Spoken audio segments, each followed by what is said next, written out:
Here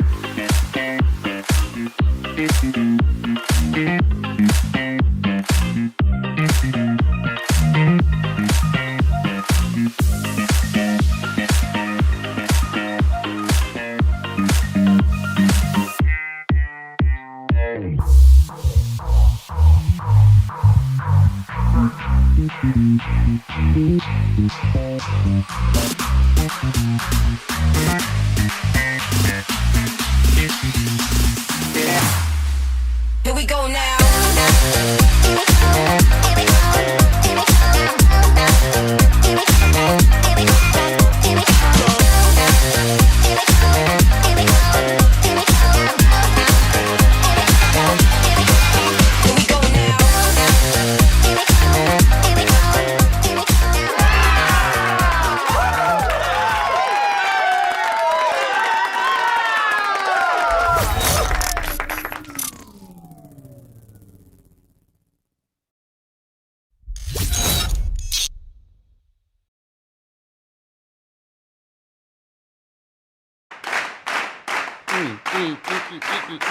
Happy Friday, y'all. Where did the week go? Oh my goodness, and I still have so much more that I feel like I need to get done this week. OMG. Happy Friday. This is our Friday Live. Let me know if you can hear me, see me, all that good stuff. Shout out to all of you that are watching from around the country. People are watching from Atlanta's metro area. We got Australia in the building, Philly's in the building, North Cal's in the building. Shout out to all of you that attended our special members only live chat, but it was live and you guys can watch the replay with Nancy, our Vedic astrologer, dropped by. She read all of our members' birth charts, like quick little readings and things like that. I loved it. You can hear the playback now on the Kempire podcast. So be sure to check it out there, or you can watch the replay here. I'm not sure how long I'll keep the replay up here on YouTube. That's why I said make sure you go and take a watch if you want to watch, but you can listen to it on the podcast. Allison says, finally caught it live. What's going on? Hey, Patricia. Thank you for liking the video. Yes, guys, like the video. It's easy, free way of supporting the channel. Winter says, Kempire, thank you for the birth chart reading yesterday. You're welcome, Winter. In the moment, I was trying to pay attention and produce and get the comments going, make sure everything was good. So I need to go back and listen because I'm so invested. I'm invested in some of y'all lives because some of you've called in before talking about your relationships and your work and things like that before for our dating lives. So I'm interested to know more. Some of you have already booked up Nancy this weekend, so thank you for supporting. I love it when we can bring a guest on and you guys are able to benefit from that guest. So shout out to Nancy and shout out to all of you that called in and those of you that watched and enjoyed and liked the video. If you missed it, you can watch it on our YouTube channel. You can also hear it on the Kempire podcast. All right.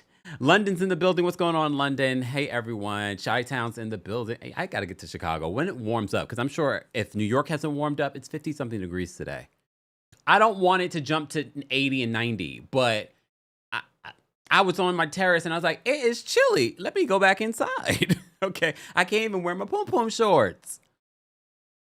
Speaking of pom-pom shorts, if you follow me on TikTok, I did post my very first shopping haul from Banana Republic. I will probably eventually post it here on YouTube, but if you don't want to wait for that and you want to watch it straight through, the Kempire on TikTok mods, if we can post a link to my TikTok in the chat, that'd be great. Oh, Qatar's in the building, or Qatar's in the building. Beautiful photo. Oud, is that how you pronounce? Oud, is that how you pronounce your name? Beautiful photo. Excuse me. It's cold, Raven says, in Chicago. So y'all not gonna see me till maybe August. Maybe August I'll come when it warms up over there. Okay. I went to Chicago in May of 2019, and I went by Lake Michigan. I could have used my winter coat when I went to Chicago in May. So I know it's probably still frigid over there. Red 3 Yes Girl says, hey, happy Friday from Berlin, Germany. Shout out to you. I haven't been to Berlin a while too. Nellie's watching from Zambia. What's going on, y'all? Tish from Tampa. Perfect, Tish. Tish came to my New York City show. Met her and her husband. All right. Paula says, I saw the haul on Instagram. Loved it. Thank you, Paula. All right, let's get to it because we have so much to talk about when it comes to our Friday live. After the live, probably this evening, I will post the timestamps. But like I said, this is a great show that you can watch from beginning to end, right? In regards, or listen to as you're getting things done in your home, all right? We always start off our Friday Lives. First off, what is your good news? What is something that you can celebrate today? Maybe you didn't even think about. What is your good news? I'm just happy that it's a sunny day. I'm happy I got my Pilates done. I got my Pilates done early. I'm glad I was able to watch Ladies of London, Real Housewives of Beverly Hills, and Summer House again. I was in the middle of watching Summer House, hence why I'm a little bit late. I didn't get to finish watching it for my second watch, but I did watch it. We will talk about Summer House in a second because I get it. We're watching something that was filmed already and we know what's happened since then, but Sierra, buckle up, girl, because and I know y'all probably feel the way that I feel. It's just like, how is that your person? All right, I'll get there. I will get there. What else good news that can I celebrate? I went to the chiropractor yesterday. I feel my body feels a lot better. In the moment, it wasn't feeling that great, but I feel a lot better now today. So I'm glad to be feeling more limber. And I did Pilates this morning. I had my Pilates session this morning. So I'm feeling awake. But let me tell you something. The chiropractor, when she did one particular move yesterday, when she was snapping my neck, I said, oh, I am officially awake. Mind you, this was the afternoon. Because I was like, whoa. But I feel better. And then she guashed my left quad because for some reason, I can't wear just any old shoe anymore. So on Saturday when it was rainy, I wore like my rain boots. You know, rain boots aren't the best, even though it's the on cloud ones.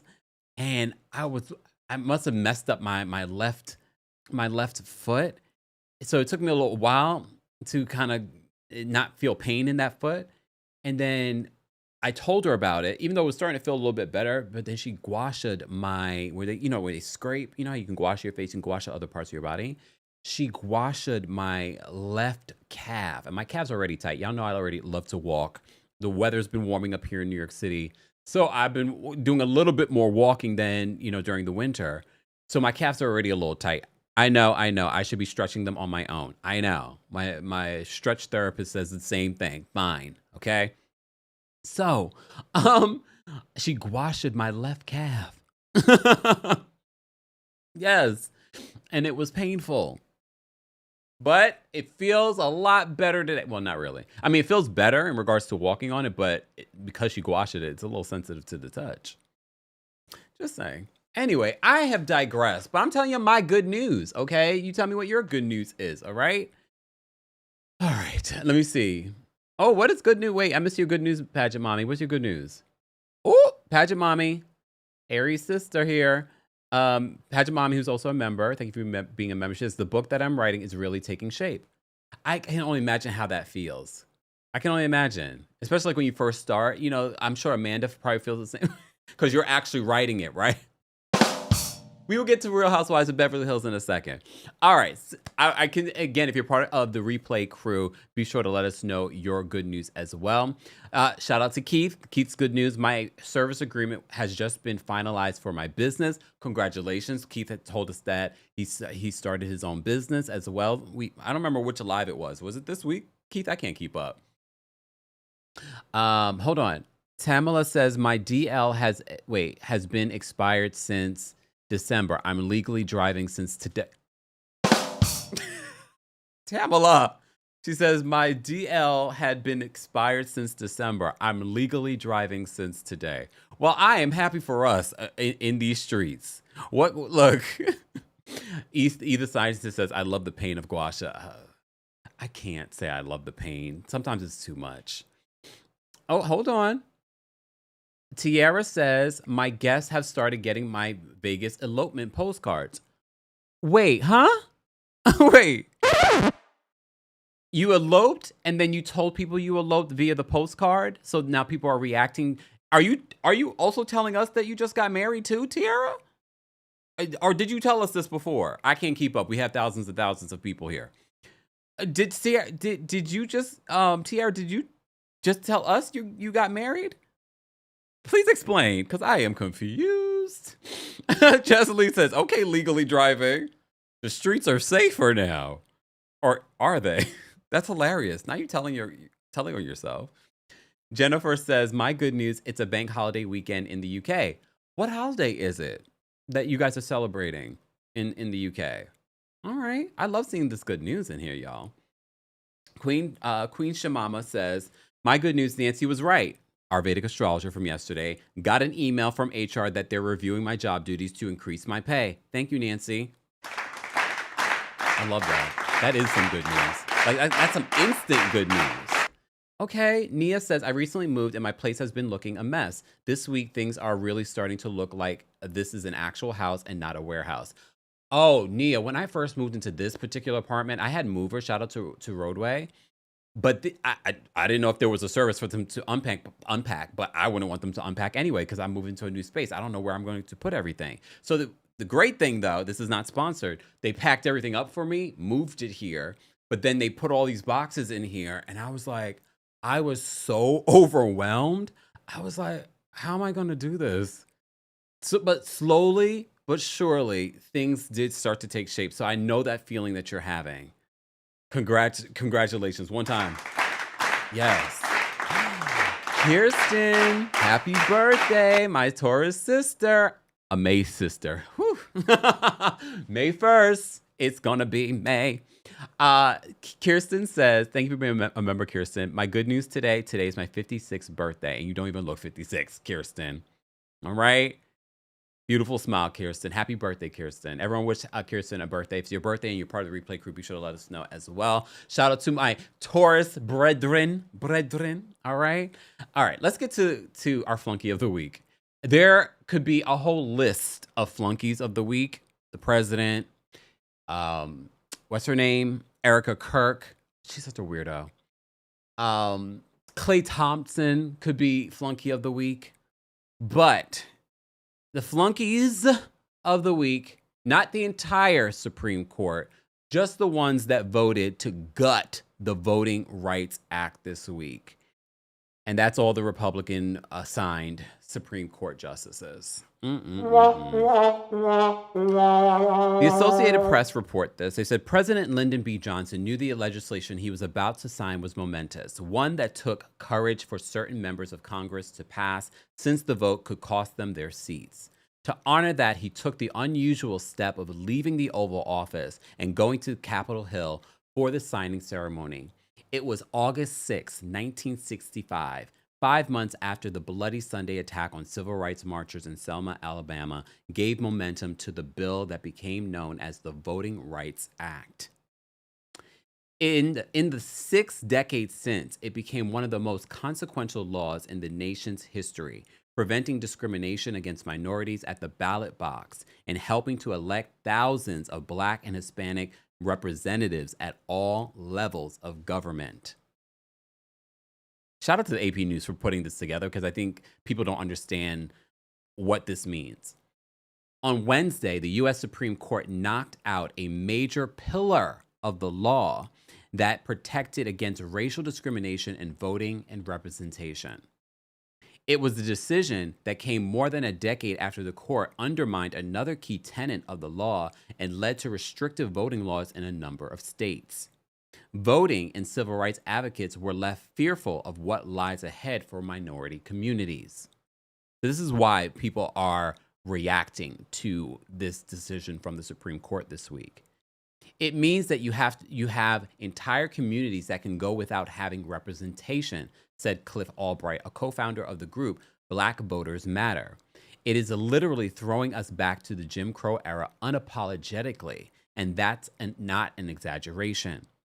Kareem Creighton, vice president of the Brennan Center for Justice Washington office, said that the court's steady work to erode the Voting Rights Act, culminating in Wednesday's decision, amounted to burying it without the funeral. So this has been ongoing in regards to them chipping away at the Voting Rights Act. The Supreme Court ruling came in a congressional redistricting case out of Louisiana after the state created a district that gave the state its second Black representative to Congress. It found that map to be unconstitutional gerrymander because it took race into the account to draw the lines. In an opinion written by Justice Samuel Alito, the court's conservative majority said that the provision of the Voting Rights Act in question, called Section 2, was designed to protect voters from intentional discrimination. Justice Elena Kagan, in her dissent, said that the bar to show intentional discrimination is an almost insurmountable barrier for challenges for any voting rights issues to prove discrimination. Voting rights experts said that the ruling leaves the Voting Rights Act only a shell of what it had been and will provide an open door for political map makers at every level, from local school districts to state legislators to Congress, to undermine minority representation. Shout out to the one person that disliked the video. Are you mad about the Voting Rights Act being gutted, or are you happy about it? Okay. We're witnessing the evisceration of America's greatest legislative landmark at the hands of a far-right Supreme Court. Democratic U.S. Representative Richie Torres of New York said. Maria Teresa Kumar, president of Voto Latino, said that the decision will allow more aggressive cracking and packing of populations to dilute their votes, not just in congressional districts, but also in state legislatures, county commissions, school boards, and city councils. On Thursday, several civil rights groups held a joint news conference to condemn the Supreme Court ruling and to pledge to fight its impact. Sidebar, this is why the Democrats, y'all need to start pushing back more. Because some of this is also your fault. Because some of those Supreme Court justices should have been representative of the president at the time. But we're not going to go back and revisit that. So they said Mark Morial, National Urban League president and CEO, cautioned against framing the current moment as a merely battle for political control between Democrats and Republicans. This decision is a continuation of a frontal assault on the gains of the civil rights movement that began in 1954 with the Brown versus Board of Education decision, he said. Voting rights experts said that there is no doubting the law's impact over the decades. Sherilyn Ifill, a law professor at Howard University and the former president of the NAACP Legal Defense Fund, said that there were about 1,500 black elected officials throughout the country in 1970. Today, that stands at more than 10,000. And it isn't because of the goodness of people's hearts, she said. She said that the success was a direct result of black communities, civil rights activists, and lawyers having the tools through the Voting Rights Act to file challenges to efforts to diminish the voting strength of black and Hispanic voters. Most of the Section 2 cases have been overrepresentation in local governments. It's not just the numbers. And we always talk about, when we're talking about voting, we talk about, there's the impact of national voting, but it's your local elections that matter most. This will directly affect those local elections.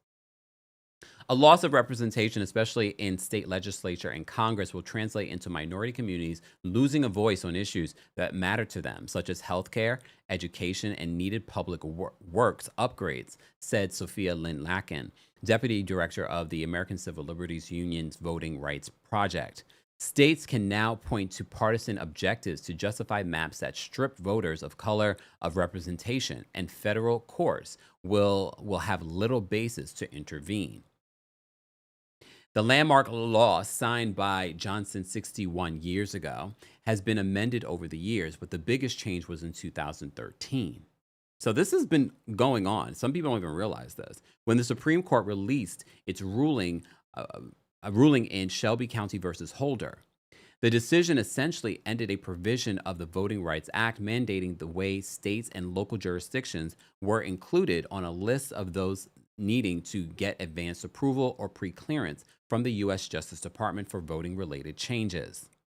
The decision paved the way for mostly Republican states to pass a wave of restrictive election legislation, especially after President Donald Trump, a Republican, falsely claimed widespread fraud cost him re-election in 2020 against Democrat Joe Biden. In a surprise ruling in 2023, the Supreme Court upheld Section 2 in a redistricting case out of Alabama, a ruling that is essentially reversed on Wednesday. The question now is what comes next for minority representatives and the communities they represent. In Louisiana, the decision puts Democratic Rep. Cleo Fields on the endangered list. The state's top elected leaders, all Republicans, already are planning to postpone the state's May 16 primary so that they can redraw the congressional maps. This isn't the first time redistricting has complicated Fields' political plans. He served for 2 terms in the 1990s before the state redrew his congressional district. I've been down this road before, 33 years ago, he said. Shamari Figures, who won the seat created in Alabama after the court's 2023 decision, said the decision doesn't make changes to the state's current congressional districts, but it has made proving future racial discrimination in redistricting cases significantly tougher. It will lead to states primarily in the South launching immediate efforts to redraw districts in ways that will dilute the impact of Black voters and drastically reduce the number of realistic opportunities to elect Black members to Congress, he said. Shalala Dowdy, an Alabama resident who was a plaintiff in the lawsuit that resulted in the creation of a new district, now represented by Figures, said that she is worried that the decision will lead to the rollback of the district created in 2023, which she said gave Black voters a greater voice. Putting it in the hands of the states on this level is dangerous, Dowdy said. There's just been a history of the states not doing the right thing based off their state population. Stay aware, y'all. Stay fully aware of what's happening in this country. We do have very important elections coming up next month. You have primaries coming up, and then, of course, in November. So make sure that you're still registered to vote, because that's also a thing. All right? Jesse says Fields is my representative. Oh. Well, Just Jules, can we talk about it? I've talked about this before. Just Jules says, hear me out. In my opinion, I blame the Democrats for not getting Biden to step down 3 to 5 months earlier. So Harris had time to actively put a campaign together. She had less than 60 days. I 100% agree with you. But, I think the thing is other Democrats, other liberals, other independents attack people when people say that. But it's true. They feel like you're attacking the Democrats, like you're not in solidarity with Kamala being elected. But I'm going to say this because this is my platform. The way that was handled was not very democratic, because basically they forced Kamala, who was overly qualified and should have won. But the way that was handled wasn't the way that it should have been handled within the United States of America. If we're talking about an election, it should have been, okay, Joe Biden's not going to seek a re-election, so now let's have a primary. We have all of our candidates, and who knows, maybe she would have won that primary. I think that the way that was handled was poor. Lou's two things can be true. Lou says, I disagree. She lost because our country is sexist. I could see that too, because you saw what happened with Hillary when she ran. Another overqualified individual that lost. But all right. I just wanted to start off with that. So the flunkies of the week are part of the top 3 are not our flunkies of the week. So no disrespect to the top 3 Supreme Court justices, but the rest of them, including Clarence Thomas, whatever Thompson, fool, clown, him too. Flunky of the week. If anything, he's probably the biggest flunky of the week. Anyway, I digress. All right. Well, that part. Pajamami says anti-Black and sexist. All of that when it comes to them not voting for Kamala. Chocolate Soul says, yeah, and so many Black men voted for Trump. Not this Black man. Look. Not this Black man. All right. Hey, that's a better name, Keith. Keith says, you mean Uncle Ruckus? That's a better name for Clarence. Anyway, if you haven't already, be sure to like today's video. It's an easy, free way of supporting our Friday Live where we talk about a variety of hot topics, but also reality television. So let's move on to some reality television. Let's talk about Summer House. Every time I say Summer House, I want to say Summer House Martha's Vineyard. That's the only Summer House that we recapped originally. How are you guys feeling about the season so far? How are you feeling about the newbies? Because I saw that they brought on a bunch of newbies in order to sort of transition the old cast into In the City, which is a new show, a new spinoff from Summer House. And I'm hearing that In the City, they're about to pick up cameras again to sort of capture the West and Amanda of it all. Bravo, you're not going to beat those allegations. You're not going to beat those allegations about this whole Summer House Amanda situation.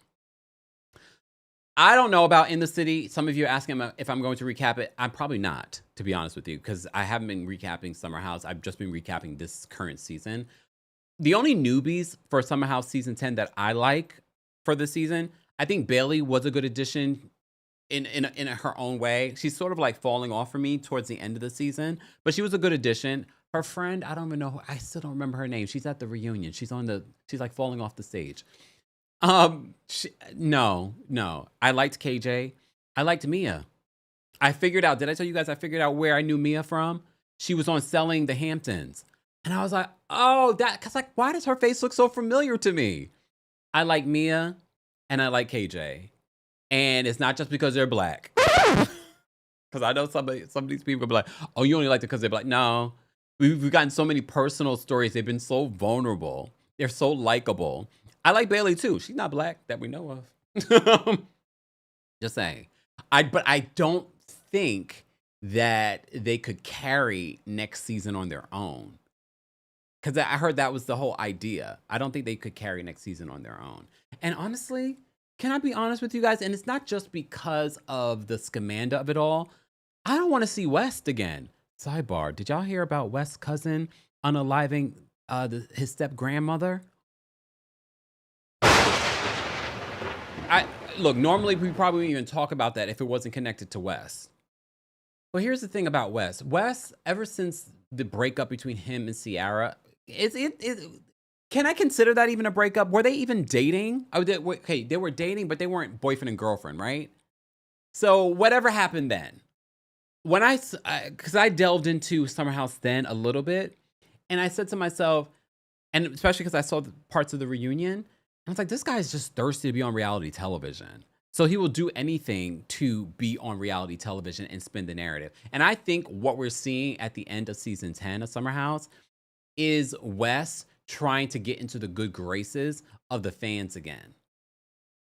Because I think he's been getting trolled by Ciara fans ever since the Ciara fallout. Yes, over the last 2 years.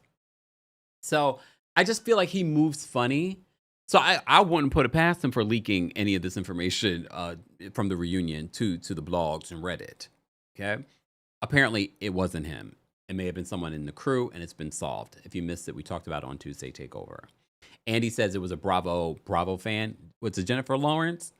Why do you refer to her as a Bravo fan? She's an A-list Oscar-winning actress.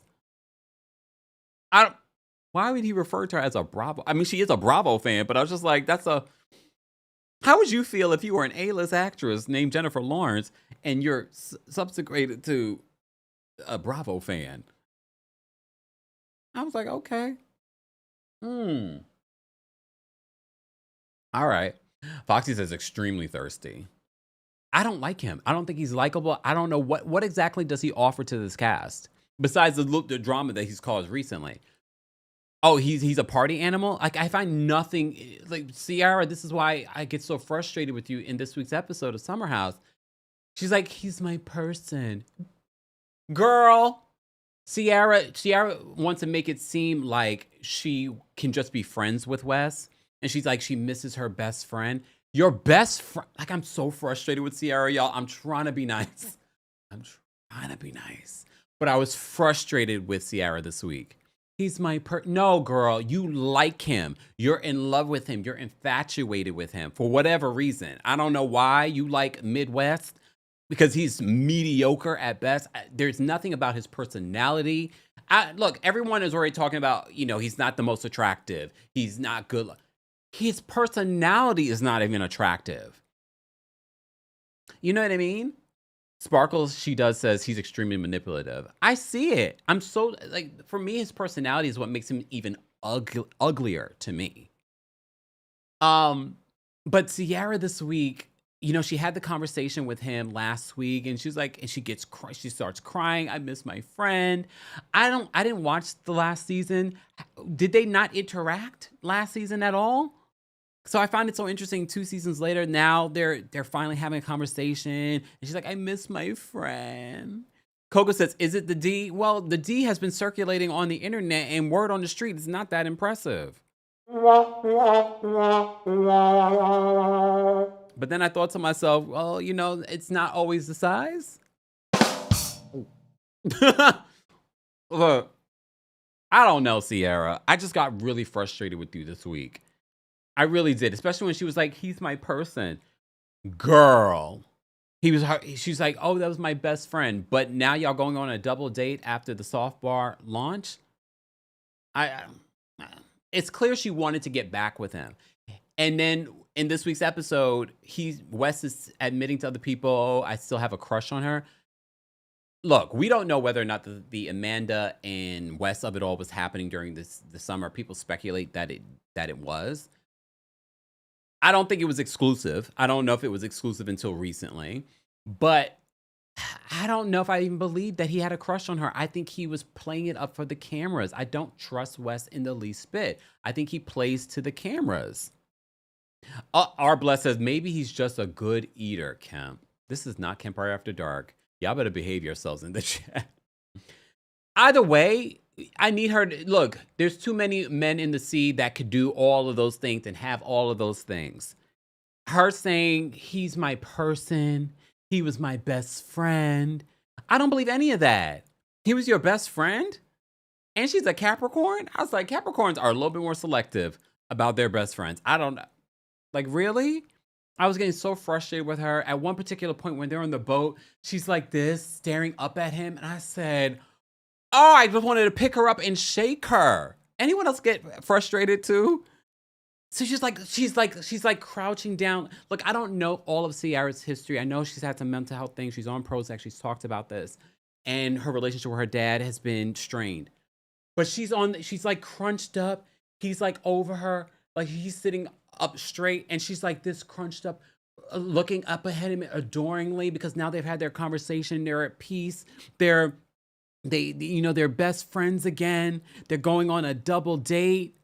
And when asked about them going on a double date, Wes is like, oh, I don't know. I don't know about this. He's already hemming and hawing about it. I was so upset with this episode. I was annoyed. But here's why I'm more annoyed. It's not even just about Wes. And see, I'm concerned that if Ciara doesn't heal and really figure out why she would chase after a guy like this, she's doomed to repeat it again with someone else. So for me, it's the fact that she hasn't learned anything and she's going to do it with some other random that comes on this show. He's my person. Even though based on history, they say she's very selective. I can't tell. I can't tell that she's very selective. I was so annoyed. DC says Ciara was acting nutty. So I wasn't the only one frustrated. I'm looking at Ciara. I'm like, Ciara, get up. Get up. So annoyed. What else happened this week's episode? Oh, so we're starting to see the cracking of Kyle and Amanda's relationship. I don't even care because it seems as if based off the history of their relationship, and you guys are giving me the cliff notes. Damn, Danielle says size matters. Okay, fine. Look, y'all have given me the cliff notes about their relationship. She was a pick-me from way back when. He was acting all kinds of like he wasn't interested in her. She chased him. And then even though he was cheating and all this other stuff, cheating and eating somewhere else. Ooh. Cheating and eating somewhere else. She still married the man. So is anyone shocked that they're getting a divorce? Only for us to find out from Jesse that they're not even sleeping together and they haven't slept together in years? Well, let me tell you this then. If they have really not slept together in years, and apparently Carl told him, They were like, there's something about Jesse. I know you guys don't want to see Jesse and Ciara together, and I do believe Wes tried to jock block Jesse this summer by trying to infiltrate Ciara because he didn't want Jesse hooking up with Ciara. There's something about Jesse I like. And I don't have the history with Jesse, and he might be an F-boy, not willing to commit, and that's not good for Ciara, but there's something endearing about him. I'm just going to say that. I don't know, man, from a can of paint. I'm watching an edited show. Also, you're watching an edited show, and there might have been stuff that he said and done over the years that y'all don't like. But just what I've seen on this season, I'm like, oh, I kind of like him. And look, am I acting like Ciara to Jesse? No. Look. BY says Amanda just wants fame. We've talked about that too. Did she just play the long game? Did she play the long game? Oh my goodness. All right. So we're seeing the downfall of Kyle and Amanda's relationship. She didn't come up this past weekend, and he was having a good old time without her being there. And he seems actually genuinely happy. But thinking about the West of it all, and when she saw that Wes chimed in the group chat about them having a great weekend, and it seemed that was the only time that she sparked some life in the group chat. Did that stand out to anyone else? Like, wait a minute. You have a bigger reaction to Wes saying that they're having a great weekend than your own husband? Millie says, I don't see it for Wes. He's not even good looking. I know everyone says he's not good looking. That aside, his personality is not even great. Even his personality is not great. I mean, top on that, he's not even the best looking guy. DC says, I think Jesse said that she wanted to date. That he wanted to date Ciara, but Wes called dibs back when they all met, which is just, it doesn't. It's telling a woman hearing that you call dibs on a relationship with her is not going to win you over. This is why y'all need gay friends. Okay? I'm like, don't say that. Not calling dibs, but I get what you're saying. That's what they said at the time. Nelly, does Jesse got any black in him? I think I asked this before. He's Jewish, right? Nelly says Jesse and Ciara definitely look better together than Wes. But it's not even just about look. Yes, they do definitely look better together. But it's also personality. But they seem to have a good friendship. But I don't know. Ciara, I think you need time to heal and figure out why the hell you were chasing after Wes. What else happened? So Carl. Okay, I have to say this about Carl. His storyline this season has been very heartwarming. The full circle moment with Soft Bar. My friend went to Soft Bar. I don't know if he was actually at this particular party, but I think it was this party. I have to ask him. But he said the drinks were good. I'm concerned though. And when I'm saying I'm concerned is because so many people launch reality TV show businesses, meaning like you launch a business on a reality show, and then if you're no longer on the reality show, it doesn't do well. I haven't had any of the drinks. I also know how hard it is in New York City to start anything from a bar or restaurant, whatever it may be. Tons of these places open and close all the time. My concern for him, for Carl, is that this is a very unique niche idea. How many people are going to be here for it besides the fact that you're on a reality show that's popular? And it might do well this year, but will it do well in a few years?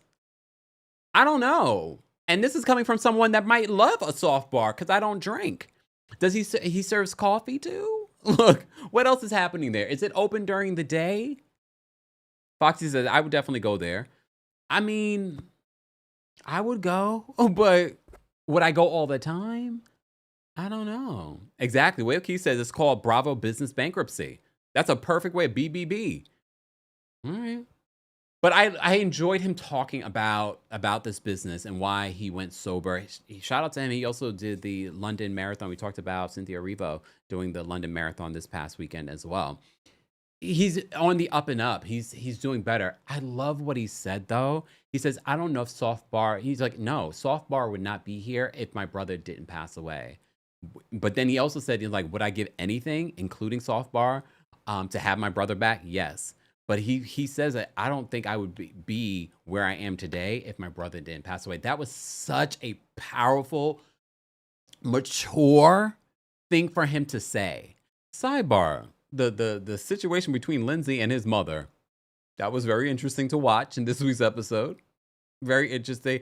But then I was thinking to myself, are Lindsay and his mother very similar? And that's why they didn't necessarily see eye to eye or get along.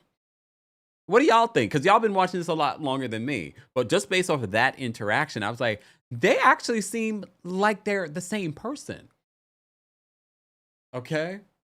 Yeah, I did know about Carl's brother and what happened there. So, and Carl was also in a bad place when it comes to addiction, and apparently a producer stepped in and called it out. I'm happy for Carl, and the fact that he had that aha moment in regards to soft bar. Like, I want his business to be successful. I'm just concerned that it's so niche that, and again, it's on a reality show. You're launching it. I'm concerned. Kyle was in his feelings because Loverboy's non-alcoholic beverage was not on the list of beverages. How do you guys feel about that? Because remember, one of the big issues for Carl this season was the fact that he couldn't rely on his friend Kyle to make an investment, even though he made an investment into Loverboy. But Kyle said that he didn't have it. I would never tell someone to give something they don't have. So part of me feels bad about that. But at the same time, I'm like, should he put Loverboy's non-alcoholic? I mean, he's still your friend. He's still your best friend. And they're in a good place now. It's going to get crazy for a little bit, but they're in a good place now. They were showing love to each other on social media recently. I don't know. Winter says, are these people real New Yorkers? When you say real New Yorkers, what do you mean? I don't think so, right? They're not originally from here. But if you've lived here more than 10 years, and the show's been on for 10 years, so technically they're real New Yorkers now. Maybe, maybe.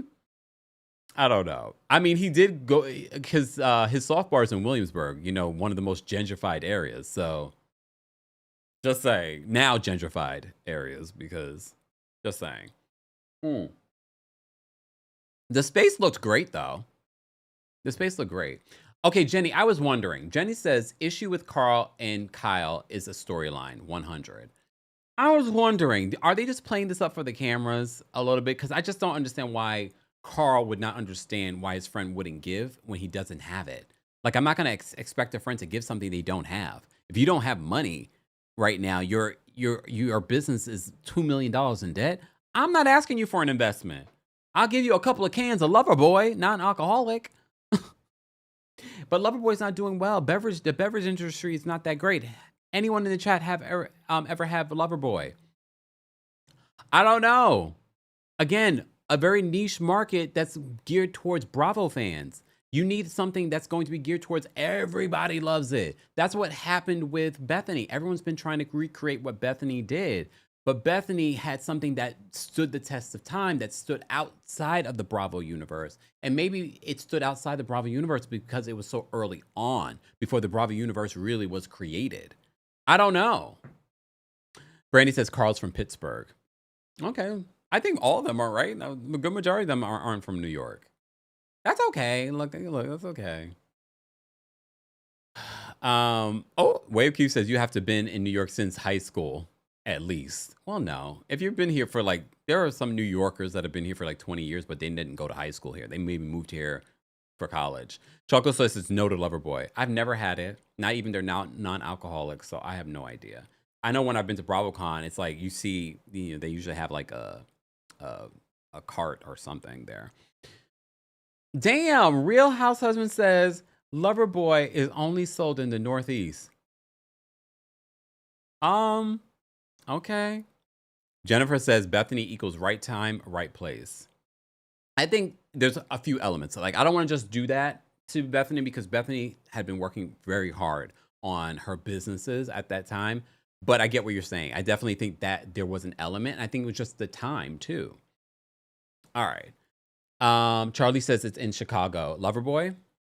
All right. Tiara says it's hard to find.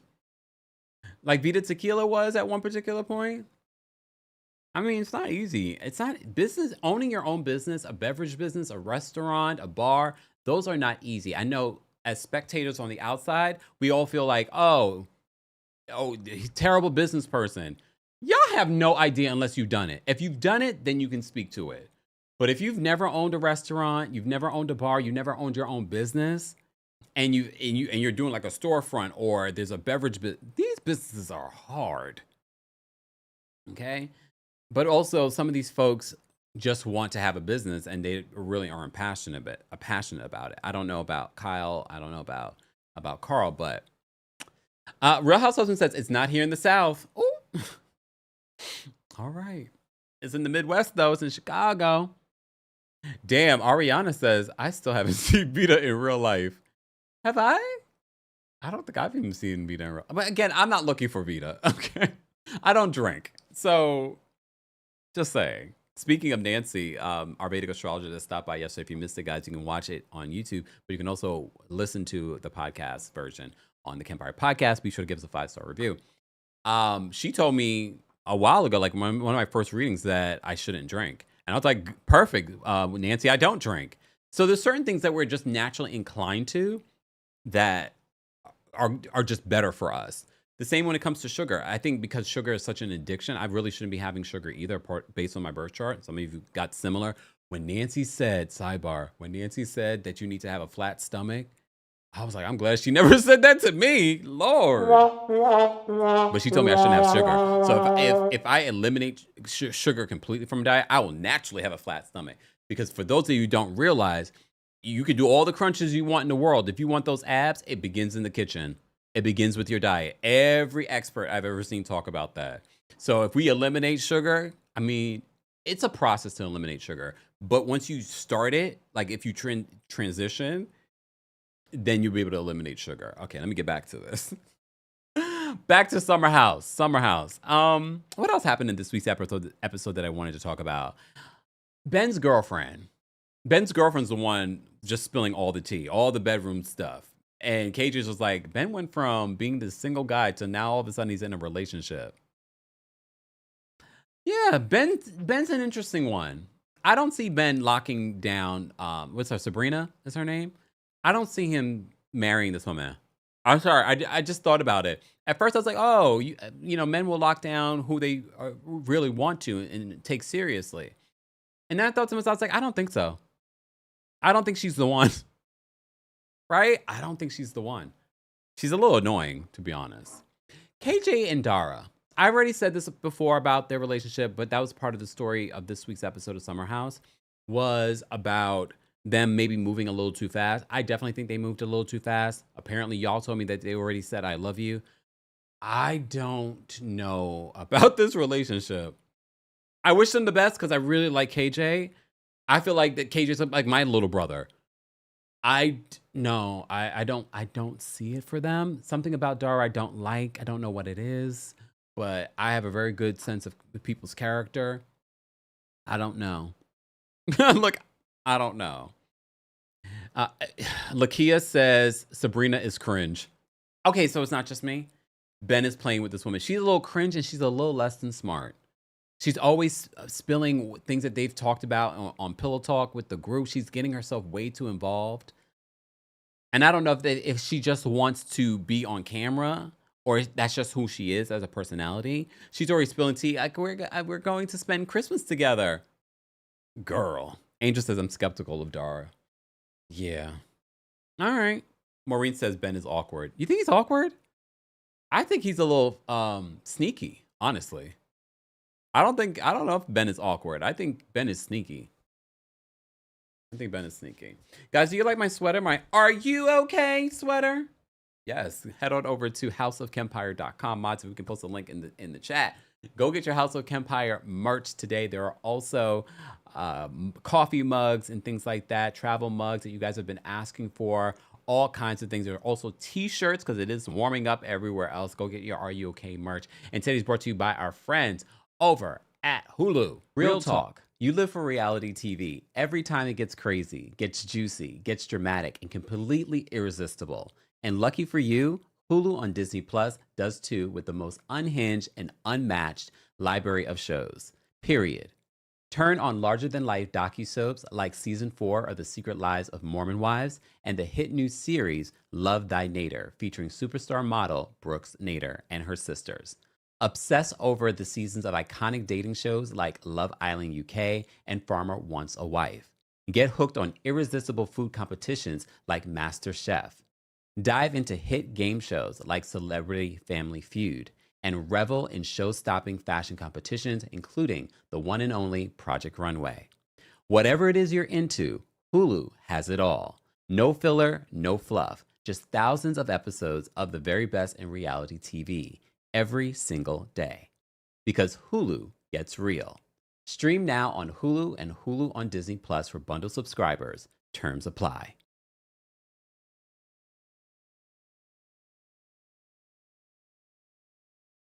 All right, welcome back to Friday Live, guys. If you haven't already, be sure to like the video. It's an easy, free way of supporting not just my channel, but other channels as well. And if you're listening to the podcast version, be sure to give us a 5-star review on Apple Podcasts and on Spotify.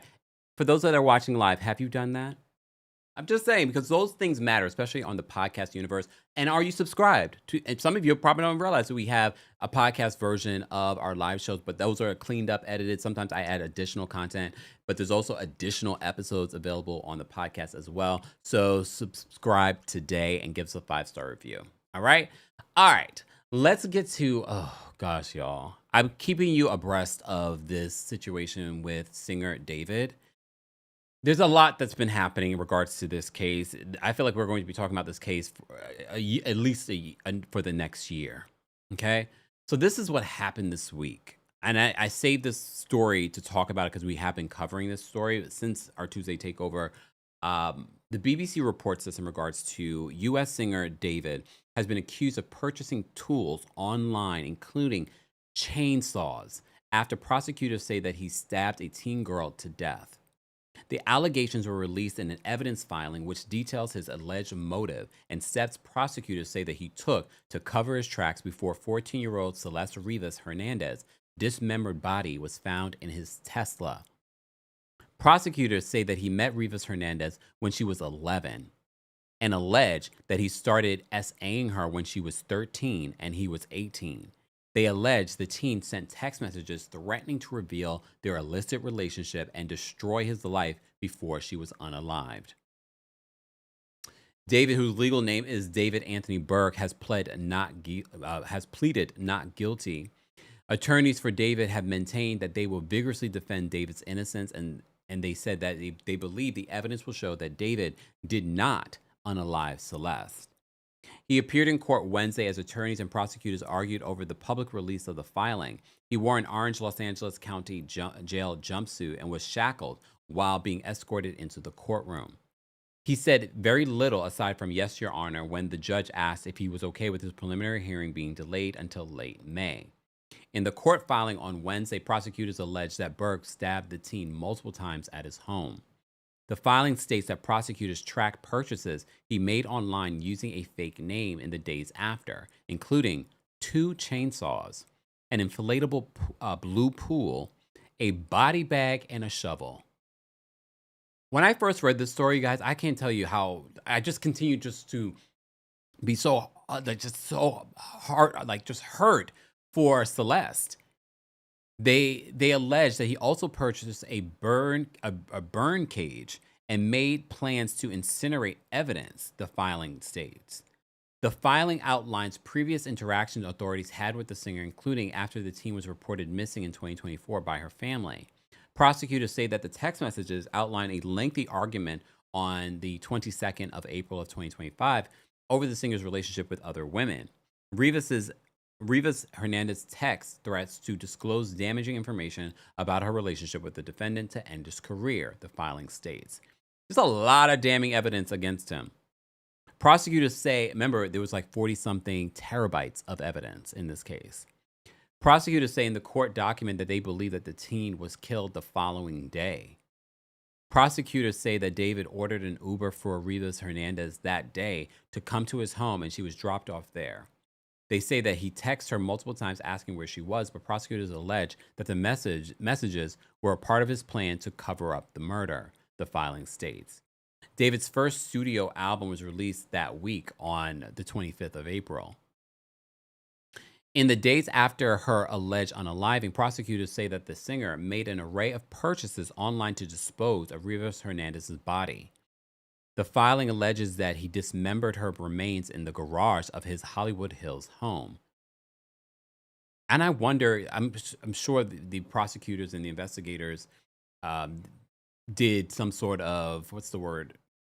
Just sort of like a DNA test in that garage, because no matter how well he thought he cleaned it, I'm sure there was evidence found there too. The court document also states that the surveillance footage shows Burke was the last person to drive his Tesla where the body was found in September of 2025. So he can't even claim that someone else had his car. The filing released on Wednesday has offered the most detailed timeline since the case captured international attention last year. It also alleges that the singer knew that the teen was underage and had previous interactions with police over the girl after she was reported missing by her parents. Prosecutors say in the document that Burke was informed that Rivas Hernandez was underage by law enforcement officials in Riverside County who went to his Hollywood home looking for the runaway teen in February and April of 2024. He stated to them that he was unaware that she was a minor or that she had been reported missing, the filing said. When the girl returned home, her family took away her phone, but prosecutors alleged that David drove to the teen's middle school with a new mobile phone and allegedly paid a student $1,000 to get it to her. In court on Wednesday, his attorneys tried to block the release of the 9-page filing, saying that it would lead to more media coverage and could affect him getting a fair trial. We do have a very real concern about the amount and white-hot focus and attention on this case for the last 7 months, and specifically in the last 2 weeks, his lawyer, Blair Burke, told the judge, arguing for the document to be sealed. Judge Charlene Alameda allowed for the document to be released, but did agree to keep other pieces of evidence sealed from public disclosure. So what exactly are they keeping sealed if we got this? Yes, well, listen, forensic is what a forensic investigators. If there are elements of this case are sealed and we got that much information and that already is damning, can you imagine what we don't know? On Thursday, an attorney for the Rivas Hernandez family called the new details horrifying and said that the family planned to refrain from speaking publicly about the case due to the gruesome details emerging almost daily, which is best because they want to have a fair trial. They want to make sure justice is achieved for Celeste. There are no words to express the indescribable pain the family is experiencing right now, attorney Patrick Steinfeld said. They still have bills to pay and jobs they go to every day. All they want is time to grieve and heal. Attorneys for David did not respond to the BBC's request for further comment. David, who rose to fame on TikTok with the viral hits Romantic Homicide and Here With Me, was on tour when police found Rivas Hernandez's body in the front trunk of his Tesla in September of 2025. His worldwide tour was canceled, and he largely retreated from public life and social media. Los Angeles police announced his arrest earlier this month. Los Angeles County District Attorney Nathan Hochman filed 7 criminal charges against him, including murder, continuous SA of a child, and the mutilation of remains. They said that the teen had been reported missing by her family and was the last seen at Burke's Hollywood Hills home on April 3rd, 2025. Her body was found decomposing in Burke's Tesla 5 months later.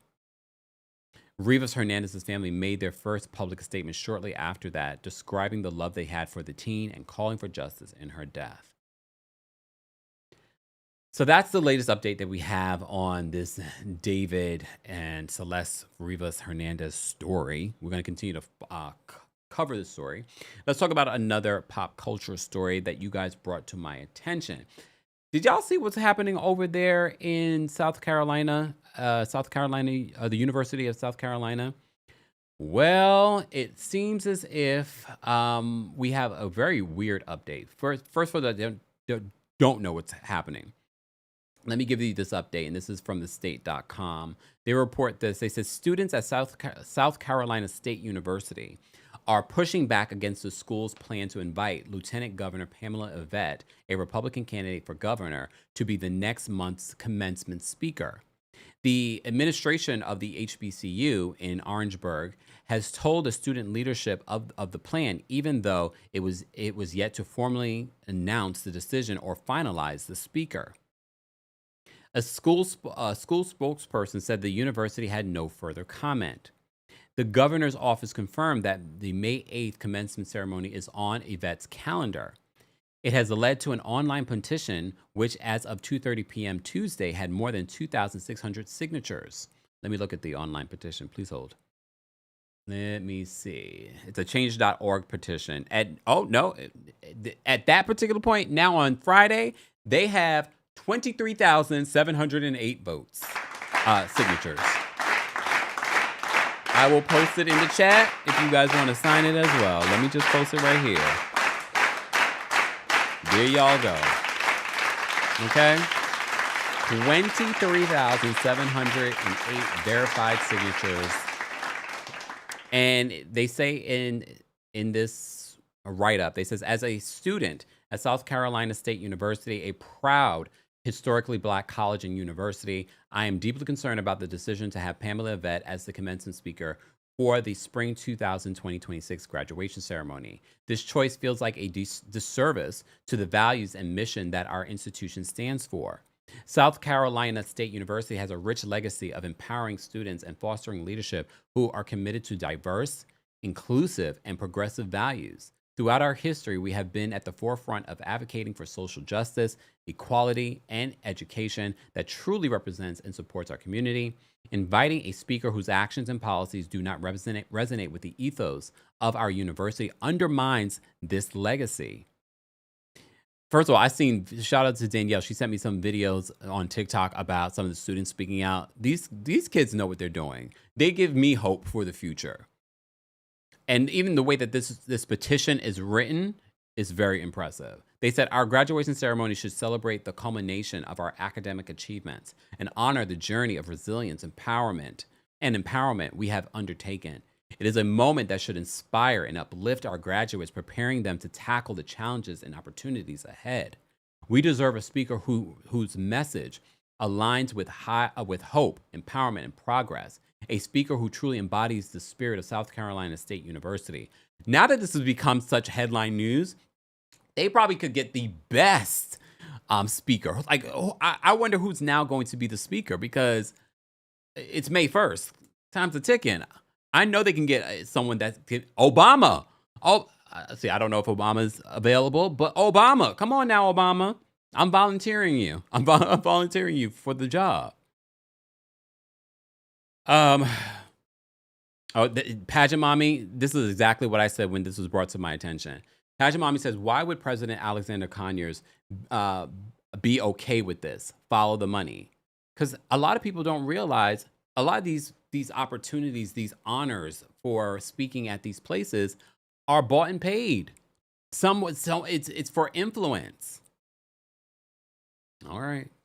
So they said that we respectfully request the administration reconsider the decision and select a commencement speaker who reflects the aspirations and values of our students. An alternative speaker who inspires and resonates with our diverse and dynamic university community would contribute to a memorable and fitting celebration of our achievements. By signing this petition, we call on the administration of South Carolina State University to act in the best interest of its students, honoring the rich culture and history of our revered institution. Let us ensure that our commencement ceremony reflects the legacy and future we are proud to be a part of. Please join us in advocating for a commencement speaker who truly honors our community and aspirations. Sign the petition today to make your voice heard. Okay? And I will post it again in the chat. And if you're watching the replay of this, you'll see it in the chat along the way. If I remember, I'll post it in the description, or you can just Google Schmoogle it. I mean, there's so many great speakers. And please, in the chat, if you're in part of the replay, who do you think should go down there to South Carolina and be the commencement speaker that can inspire the students? I really feel like President Obama would be cherry on top, to be honest. Can you imagine if they had a bunch of people come and do a few speeches? All right. I had more though, because of course, of course, of course, of course. Um, let me show you something, because in researching this story, I also saw that Fox News was reporting that GOP lawmakers seek to defund the HBCU after it canceled Republicans' commencement speech. So South Carolina Republicans are pushing to strip funding from the state's only public HBCU after university rescinded Republican Lieutenant Governor Pamela Yvette's commencement invitation following students' protests and security concerns. What begun as a student protest over a conservative commencement speaker resulted in credible safety threats, according to Yvette, who spoke to Fox News Digital after her commencement address at South Carolina State University was canceled. Following an uproar from students who decried Yvette's views on diversity, equity, and inclusion, DEI, abortion, and her support of President Donald Trump, among other issues, the university's president put out a statement indicating that out of abundance of caution for safety, the college would be moving in a different direction for the spring commencement. That is not enough of an apology to the students. So it's for her safety is the reason why you're doing it. Who said Tamar? You know what? Stop it. I think we could get someone better than Tamar to speak at the school, okay? From the outset, our decision to invite Lieutenant Governor Pamela Yvette as our spring 2026 commencement speaker was rooted in her record as a business leader and entrepreneur. I can't believe an HBCU would want this woman to speak at this. It did follow the money. Like what? As the founder and former CEO of a company that grew from a startup into a billion-dollar enterprise, she represents the kind of innovation, resilience, and real-world achievement that aligns with the aspirations of our graduates, the statement read. We are grateful to the Lieutenant Governor, Yvette, for her willingness to engage with our students and for her time and consideration in accepting the invitation. Y'all need to be more concerned with the leadership over there at South Carolina State University, because somebody was bought. Because you thought, despite her political views at an HBCU, let's invite this white woman to say what? Okay. Pressure from students, including multiple protests around South Carolina's state campus, led to the ultimate decision to rescind the invitation for Yvette, which the lieutenant governor said was sent to her in December. The lieutenant governor indicated to Fox News Digital that she never publicized her address or shared publicly what she would speak about. Yvette described the protesters as a woke mob. So that already tells me who she is. That already tells me who she is. And the leadership over there at South Carolina State, shame on you. If she's referring to the protesters as a woke mob, she is basically a Donald Trump advocate. I wouldn't want her speaking at my commencement speech either. She described the protesters as a woke mob, earning her backlash, but she refused to back down from the statement when talking to Fox News Digital. According to Yvette, attorneys from the South Carolina State called attorneys in her office telling them the reason for canceling the event was due to credible threats. I guess legally that's their best thing, not saying that, girl, we can't have you speak at this college. All right, so I wanted to bring that news to you. I look forward to seeing who possibly they decide will speak at the commencement speech. I mean, I don't know if it's available. I know I'm volunteering former President Barack Obama. I just don't know if it can fit in his schedule. The Obama Center is supposed to be opening soon, so he's busy. Come on, Obama, get your speechwriters together and let's get it done. All right. Mackenzie Scott would be right. Did she donate to them? Because she donated to a bunch of HBCUs. Mackenzie Scott, you know, Jeff Bezos' ex-wife. She would actually be a fantastic commencement speech speaker. If it has to be a white woman, that is the one. That's the one. No. All right. Let me move on, because this has been a very busy day. Very busy day. Today's brought to you by our friends, though, over at Factor Meals. Okay, I get it. It's not a new year, but it can still be a new you. As you know, we've partnered with Factor many, many times, and this is no different. But let me paint a picture for you. Hunger strikes, and you're exhausted I know it, especially on a busy day. There's something healthy in your fridge or pantry that you should be making, but you don't have it in you. Relatable, right? For me, eating healthy isn't a willpower problem. It's a setup problem until I found Factor. As you know, I have a busy schedule. Sometimes there's breaking news and I do not have the time in me to cook that meal or prepare for that meal. With Factor, I'm hitting my nutrition goals this season without the planning, grocery shopping, or cooking. What I also love about Factor is that you're getting great quality meals, dietitian approved meals. Factor has meals built around your goals, whether that's weight loss, overall nutrition, more protein, or GLP-1 support. For strength and workout recovery, check out Factor's Muscle Pro collection. As I've mentioned many times before, Factor meals are crafted with functional ingredients from lean proteins, colorful veggie, whole foods, and healthy fats. Factor bans 175 plus ingredients, no artificial colors, no sweeteners, no high fructose corn syrup, and no refined seed oils. And most importantly, convenience. Ready in 2 minutes, Factor shops, preps, cooks, and delivers straight to your door so you have more time for everything you love this spring. Head to factormeals.com/Kempire50 off and use code Kempire50 off to get 50% off and free daily greens per box with new subscription only while supplies last until September 27th, 2026. See website for more details. More details on Factor and your discounts will be available in the description. Thanks, Factor. RV says Factor must be really good because the folks are sealing the delivery boxes in my old Bronx neighborhood. They are. Matter of fact, I need to order me some updated Factor meals. Okay, Dudesy. Thank you for being a member. Says Factor meals. I know you're reading the comments. Please expand to the UK as I'd love to try. I hear you. All right, guys, don't forget to like today's video. It's an easy, free way of supporting not just my channel, but other channels as well. This is our Friday Live. Let's move into some more reality television. Let's talk about Ladies of London. They had their season finale this week. I know some people are saying that they wanted more episodes. No, guys, I can already feel that the episodes were getting a little redundant, that we were dragging some stuff out, and not in necessarily a bad way, but I was like, no, if they try and make this 15 episodes, 20 episodes, then we're going to be like, the show is boring. I think 10 episodes was perfect. I think the season finale was really great.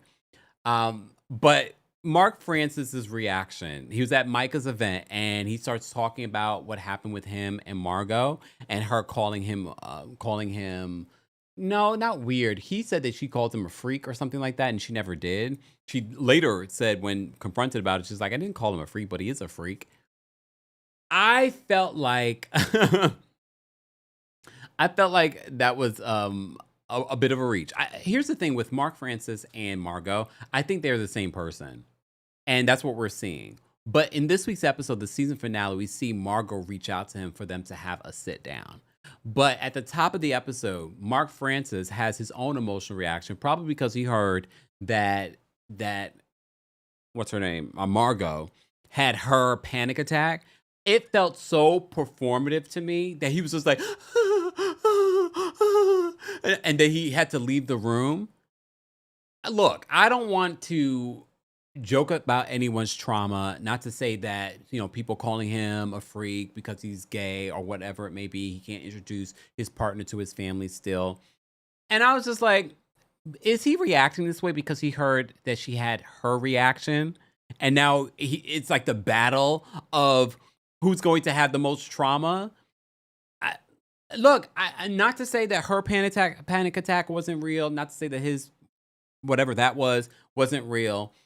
I just felt like it felt a little performative because he heard that she had that reaction. So now he needs everyone to feel sorry for him. Missy's falling for it. She's like, oh my gosh. Everyone seems to be on his side when it comes to this. But I do feel like Margot is dragging it. And the fact that Margot is trying to spin this and make it Martha's fault, I wasn't ready for Martha and in Margot's sit down. But before we get to that, Margot and Mark Francis have their own sit down. And it doesn't lead to a peace. It really could have led to peace, but and I have to give Margot credit because she's the one who reached out to him to sit down and have the conversation. But it seemed like he was doubling down on some of the things that he said about her. And she made it seem like it feels like you want to sleep with me. It's like you were like flirting with me. And so it goes off the rails in their conversation, and he ends up leaving. So I believe that it's a battle of who wants to be the bigger queen on this show. We've talked about this before when it comes to reality television. A lot of times the things that they're arguing about it has nothing to do with what they're arguing about. It has more to do about maybe their position on the show. Who's the bigger star? Who's trying to get the most attention? Who likes who in the group is more likable, kind of thing. And I feel like Mark Francis and Margot are very much the same person. Later on in the episode, we have Margot sit down with Martha. A lot of M's over here. I was shocked when I saw Martha defend herself because I wasn't ready for that. But I also don't blame Martha because Margot is blaming Martha for why Mark Francis is talking about her fashion. She's like, well, you were the first one. And yeah, she made some comments about Margot's fashion, but you're blaming Martha? I think you just run out of people to blame. Margot's reaching. That's why I don't have a side in this fight. I'm not 100% on Mark's side. I'm not 100% on Margot's side because now Margot's blaming Martha. Margot was like, you're not the same woman. You're not the same woman that I knew 20 years ago. And I was like, and this is her confirming what one of Margot's old friends told Mark. She's not the same person. She's acting very different. But I just didn't understand how she was blaming Martha. But I was glad in that moment that Martha stood up for herself. Okay? Scorpio Moon says she was pregnant when this happened. Was she? Margot? She was pregnant? Did she just have another baby? Or are you mixing them up? Because remember, Lottie's the one that was pregnant. Lottie's the one that's pregnant. Just saying. Winter says Margot's giving postpartum. Which is, look, I could see that. I could see that. Carrie says, she writes, I don't recognize you. That's exactly what Martha says to Margot. And the way she says it with such drama, I don't recognize you. Even Margot seems taken aback. What do you mean? Okay. His Bookie Bear says Martha and Kimmy's hats were everything in the fashion show. First of all, Joshua, Lottie's husband, no matter how you feel about Lottie's husband, one of their storylines was whether or not he was going to show up as a father because he was so entrenched in work and fashion and things like that. We do get an update that he does show up as a father. That he is showing up, even though he's a workaholic like her father. May he rest in peace. But his suits, his fashions were amazing. He even dressed Micah for her event at the top of the episode. Like those are well-tailored suits. Like if I could get a suit from Joshua, I would. Okay. So yeah, right? Millie says Joshua can tailor the heck out of a suit. And this was a great platform for him. Now people in America are seeing his designs. And not to say that people didn't already know who he was, but now it's like a whole new audience. Cause I'm like, wow, those suits were on point. And Lottie, also pregnant and all, modeled in the fashion show because she's always modeled in his fashion shows. But he's been very busy. Here's the thing. As a designer, I was like, okay, not me personally, but as a designer, when you think about other designers, it really is a very encompassing job, especially when you're planning a runway show. So, but she says now that the baby's here, he is a very good father, very involved father, because she did have concerns that he wouldn't be. We even have a moment in the season finale of Ladies of London where Missy goes to visit her brother. So they were all doing like sort of like a finalization, because this was the season finale, a finalization of everyone's storyline. And Missy opened up about her brother being unalived in front of his children, his son, I think. There's a picture of the brother on his tombstone. The brother's good looking. I mean, it's a good looking family. She's beautiful too, Missy. But we get to see the brother, and the brother was like good looking. Damn.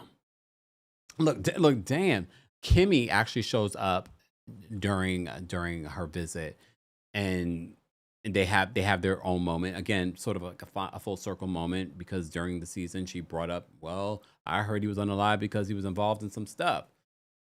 And look, it might have not been the PC thing to do, but then we would never talked about it if she never brought it up. Okay. Ejurin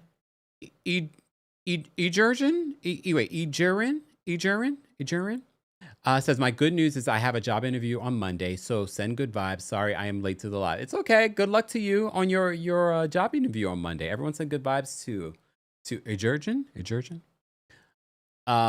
Right? Foxy says he was handsome. He was. Which just says her brother was fine. I mean, they're beautiful. I mean, she's beautiful too. I'm gay, but I know when I can, see beautiful things.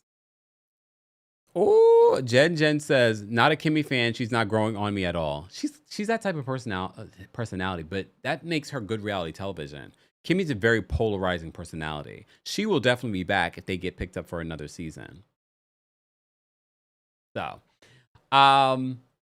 yeah. So what else did I want to talk about from this week's episode? What else happened? It was really mostly about Margot and her beefs with everyone else. There really wasn't anything else I wanted to talk about. Micah's husband attended her event, because he hadn't been in town. So I just feel like Margot and Mark are the same person. They're the same person. They're battling to be the biggest diva on this show. Dee says, I don't see it for Kimmy. Pageant Mom says, I like Kimmy for the show. Okay. Oh, hold on. Carrie says, my mom's maiden name is Kane. Maybe I got a secret connect. Please do. I would like a suit for my next live show.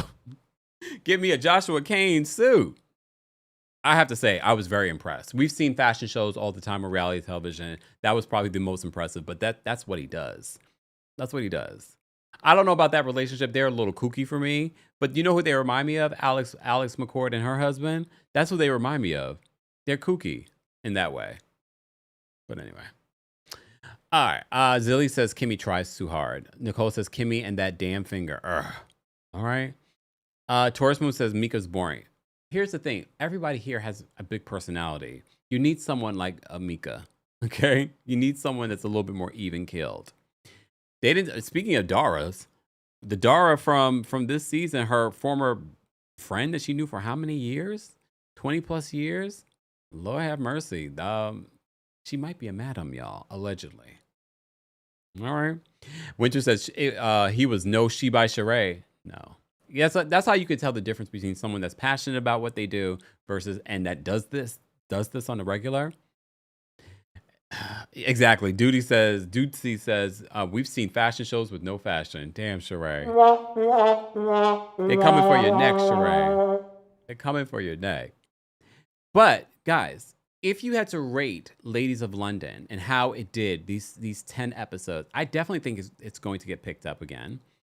How would you rate it from 1 to 10? I don't know if I want it to be on the same night as Beverly Hills next time it comes back, but I think it was a good show. I think it was solid. Like I said, I felt like it started off strong, and then there were a few episodes that were sort of flatlined for me, and then it kind of picked up towards the end. I'm interested. If you had to rate it, though, how would you rate it? Nicole, thank you so much for the super chat. Nicole says, West looks like Joe Dirt 2.0. Thank you for the super chat and for being a member. Jackie, thank you so much for the super chat. Let me shimmy, Jackie. Let me shimmy my Are You Okay sweatshirt. Jackie says, I look forward to Friday every week. Keep shining, Kempire. FYI, I am married to a Taurus. Best decision ever. You're welcome.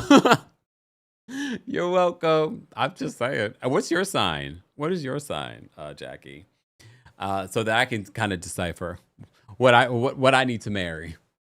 8.5, 9, 8.5, 8. These are good ratings. 9+ from Foxy, the Girls Club, 8.5. Tyrese gave it a 6.5. Elle gave it a 7. Fumalayo gave it an 8. Zilly gave it a 7.5. Jennifer gave it a 9 out of 10. Jen gave it a 10 for 10. Koki gave it a 6 out of 10. Millie gave it a 6.5. Winter gave it a solid 8. Shay, Reality TV Reviews, gave it a 9 out of 10. Taurus Moon gave it a 7. All right. Steve C gave it a 9. Really enjoyed it. Hope it comes back. I think it will definitely get picked up for another season. Little Miss Sunshine and Ladies of London was greater than Real Housewives of Beverly Hills. We will get to Beverly Hills in 2 seconds. Let me just double check my notes to see if I covered everything that I wanted to cover so far. Oh, I have. Look at me. Let's get into Beverly Hills then, because I have a lot of notes in regards to Beverly Hills. So part 2 of the Real Housewives of Beverly Hills reunion happened last night. If you had to rate the reunion, how would you rate it? I just feel like they gave us, and I told you they were going to do this. They were going to give us little bits of Dorit versus Kyle in part 1. We get a little bits of it in part 2, and then we're going to get the explosion in part 3. And honestly, I don't care. And I can see both sides of the situation. I'm not saying completely that Kyle is right or Dorit is right. You're not friends, and you probably haven't been friends in a very, very long time. Okay? So let's just get into this. So, last week's episode of the reunion ended with Bose versus Amanda. Here's what I have to say about this situation with Bose. Bose tries to make it seem like Amanda came for her and her business. Amanda was defending herself. You guys spent the entire season coming for Amanda, coming for her business, making it seem like you didn't understand her business, making it seem like you didn't understand manifestation, even though it's a part of your workshops, your charitable venture that you're charging for, workshops. She only read the reviews of what you guys were doing about her business. And then you tried to spin it and say, oh, you were reading the reviews of my business trying to, I forgot the exact wording that she said. Do I have it here? What she said? Blah, blah, blah, blah, blah, blah, blah. If I can find it. I can't find it. It doesn't matter. But she made it seem like Amanda was coming for her business to be derogatory. She was responding based on what Sutton said you said about her business, looking up the bad reviews about her business. So I found this interesting. This was an interesting segment between Bose and Amanda. Because first of all, Amanda's not equipped to battle with a Bose. Bose, and I said this was part of my concern with Bose being on the show, coming with a marketing background, she was going to be very conscious of how she's portrayed on the show. But very much like the jobs that she went in and spent 2-3 years at, she doesn't appear to be very good at it. Because she came in here trying to market herself to the audience, and the lack of authenticity reaps through. She thought she could fool the audience, and the audience was like, oh, I don't like you. You're not very likable. Why are you? Amanda's not the most likable person, but at the same time, people are able to see through, like, she's not the most likable person. I don't know if I really like her. I don't know about her business, but I don't have to frequent her business to understand that you guys are intentionally trying to misunderstand her, are bullying her at certain particular points, and seem to be jealous, which is weird. So Andy brings up the fact that, points out that her being a chief marketing officer, Bose says that it's her job is not meant to be, CMO jobs are not meant to be for forever. They're not meant to be long lasting. Andy Cohen seemed genuinely confused. That's what stood out to me. We have to remember, before Andy Cohen is a talent on the network, as a host, he was an executive behind the scenes. He's worked in corporate America for years and in spaces very similar to the spaces that Bose worked. I think Bose's reaction to Amanda and calling Amanda a cult leader, calling her business a cult, calling her a scammer, basically, I think Bose was projecting. That is what I've assessed now. I'm assessed that you are projecting insecurities about what you feel that you do. Because no one understands why you constantly are still coming for Amanda. Because that has been something that's been online. Amanda bringing up your short tenures is not something that she had to search for, because that has been a conversation that we've been talking about since last season. So her trying to say, being a CMO, they're meant to have short tenures. And then she said, Andy he seemed genuinely confused. He was just like, really? And I say that his confusion stood out to me because, like I said, he's worked in corporate America for years behind the scenes. He has an understanding. He's been an executive. And so he's like, they're meant to be. So she, of course, Bose has an answer for everything. Bose is like, yes, because usually if the stock price falls, if something goes wrong in the business, they blame the CMO first. They blame the CMO first. So Andy's just like, he's just like, I don't think Andy was sold on her explanation in regards to that. I don't think he was sold. Did you guys think that that he was sold? I don't feel like he was sold about that. Flunky says, hold on. I like Amanda, though she's harmless compared to the other ladies. She's also good at whatever her business is, unlike Bose. Bose is not who she thinks she is. Bose is able to talk a good game. Again, hence her coming from the world of marketing. She's able to talk a good game, and there are people that will fall for it. Last week, Bose was trying to question people's intelligence when people were calling her out for being caught in yet another lie. She says, I'd. I didn't say I said I'd. And then she was called out in her own comment section about that. I wish I could find the comment here now, but I didn't pull it for now. Bose, girl. That part, Mary Jane says, Bose should have said, I didn't want to stay there. But I think they would have saw through that. Taurus Moon says, Bose is a fraud. Real House Husband says, he took the, he looked the way I was looking at the TV. Andy Cohen, right? I watched that part multiple times because I was like, wait, I had to read Andy Cohen's body language. Andy Cohen's body language when Bose said that CMO tenures are meant to be short. Exactly. DC says, I work in marketing. The CMO does not go first. Laughing out loud. DC's right. But here's the thing. Because of the women that have not come from that world, although, like I said, Andy has a little bit more of an executive history than everyone else there. She can say things to the audience, and people are going to fall for it because they don't come from that world. But Andy's just really very much like Real House Husband. We were all like, they're meant to have short tenures? And you seemed genuinely confused. Exactly. Alma says, Bo's trying to gaslight Andy and the rest of the audience. Very much like what she did after last week's episode. After last week's episode, this was the second time or third time she decided to do a video talking about being caught in a lie. Alma says, I work in HR with execs, including the C-suite. Bose likes to talk to the audience like some of us don't have very well-versed backgrounds as well.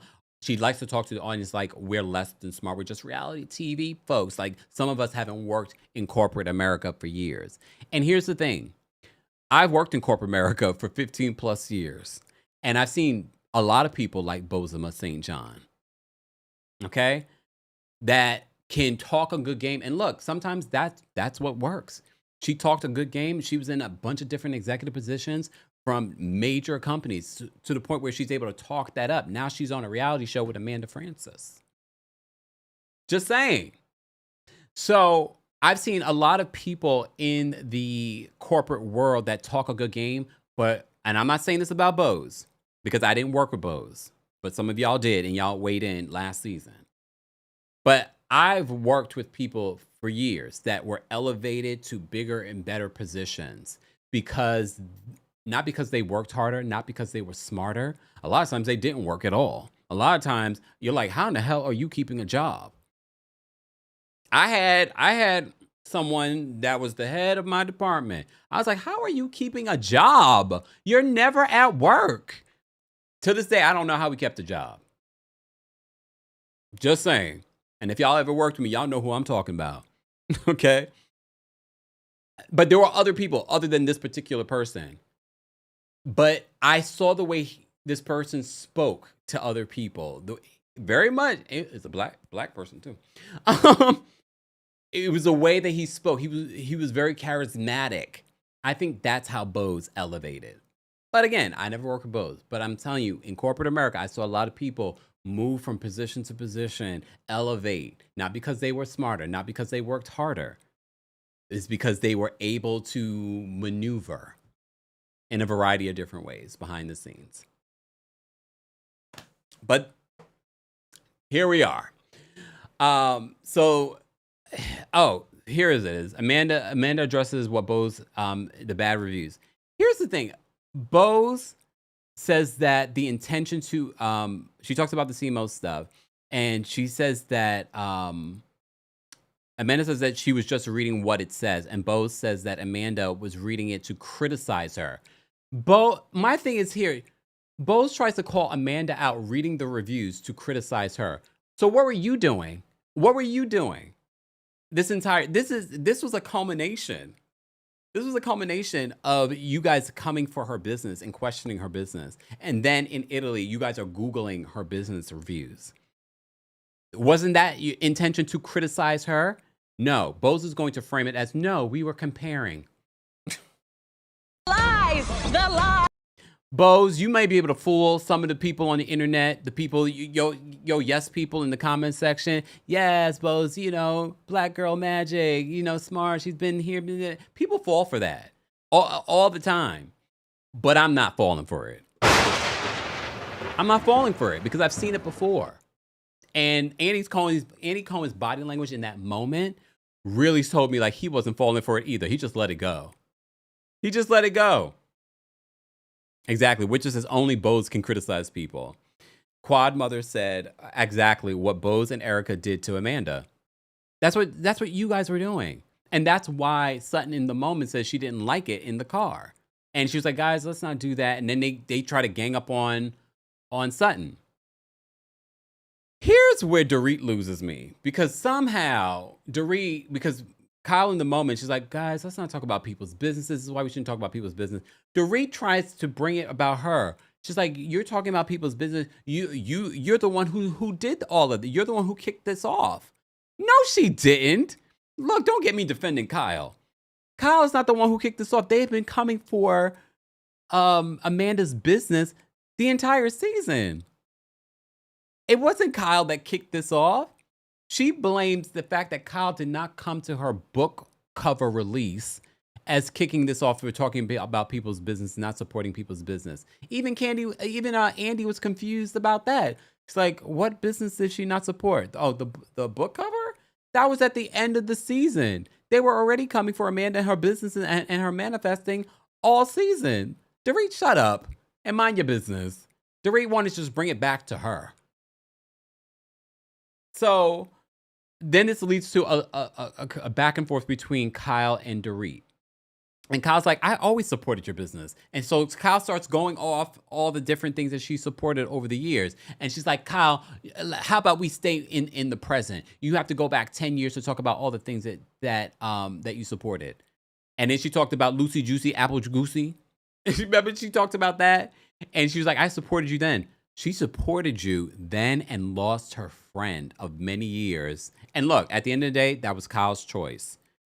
She supported Dorit during that situation and lost her friend, Lisa Vanderpump, a friend that she had for many years.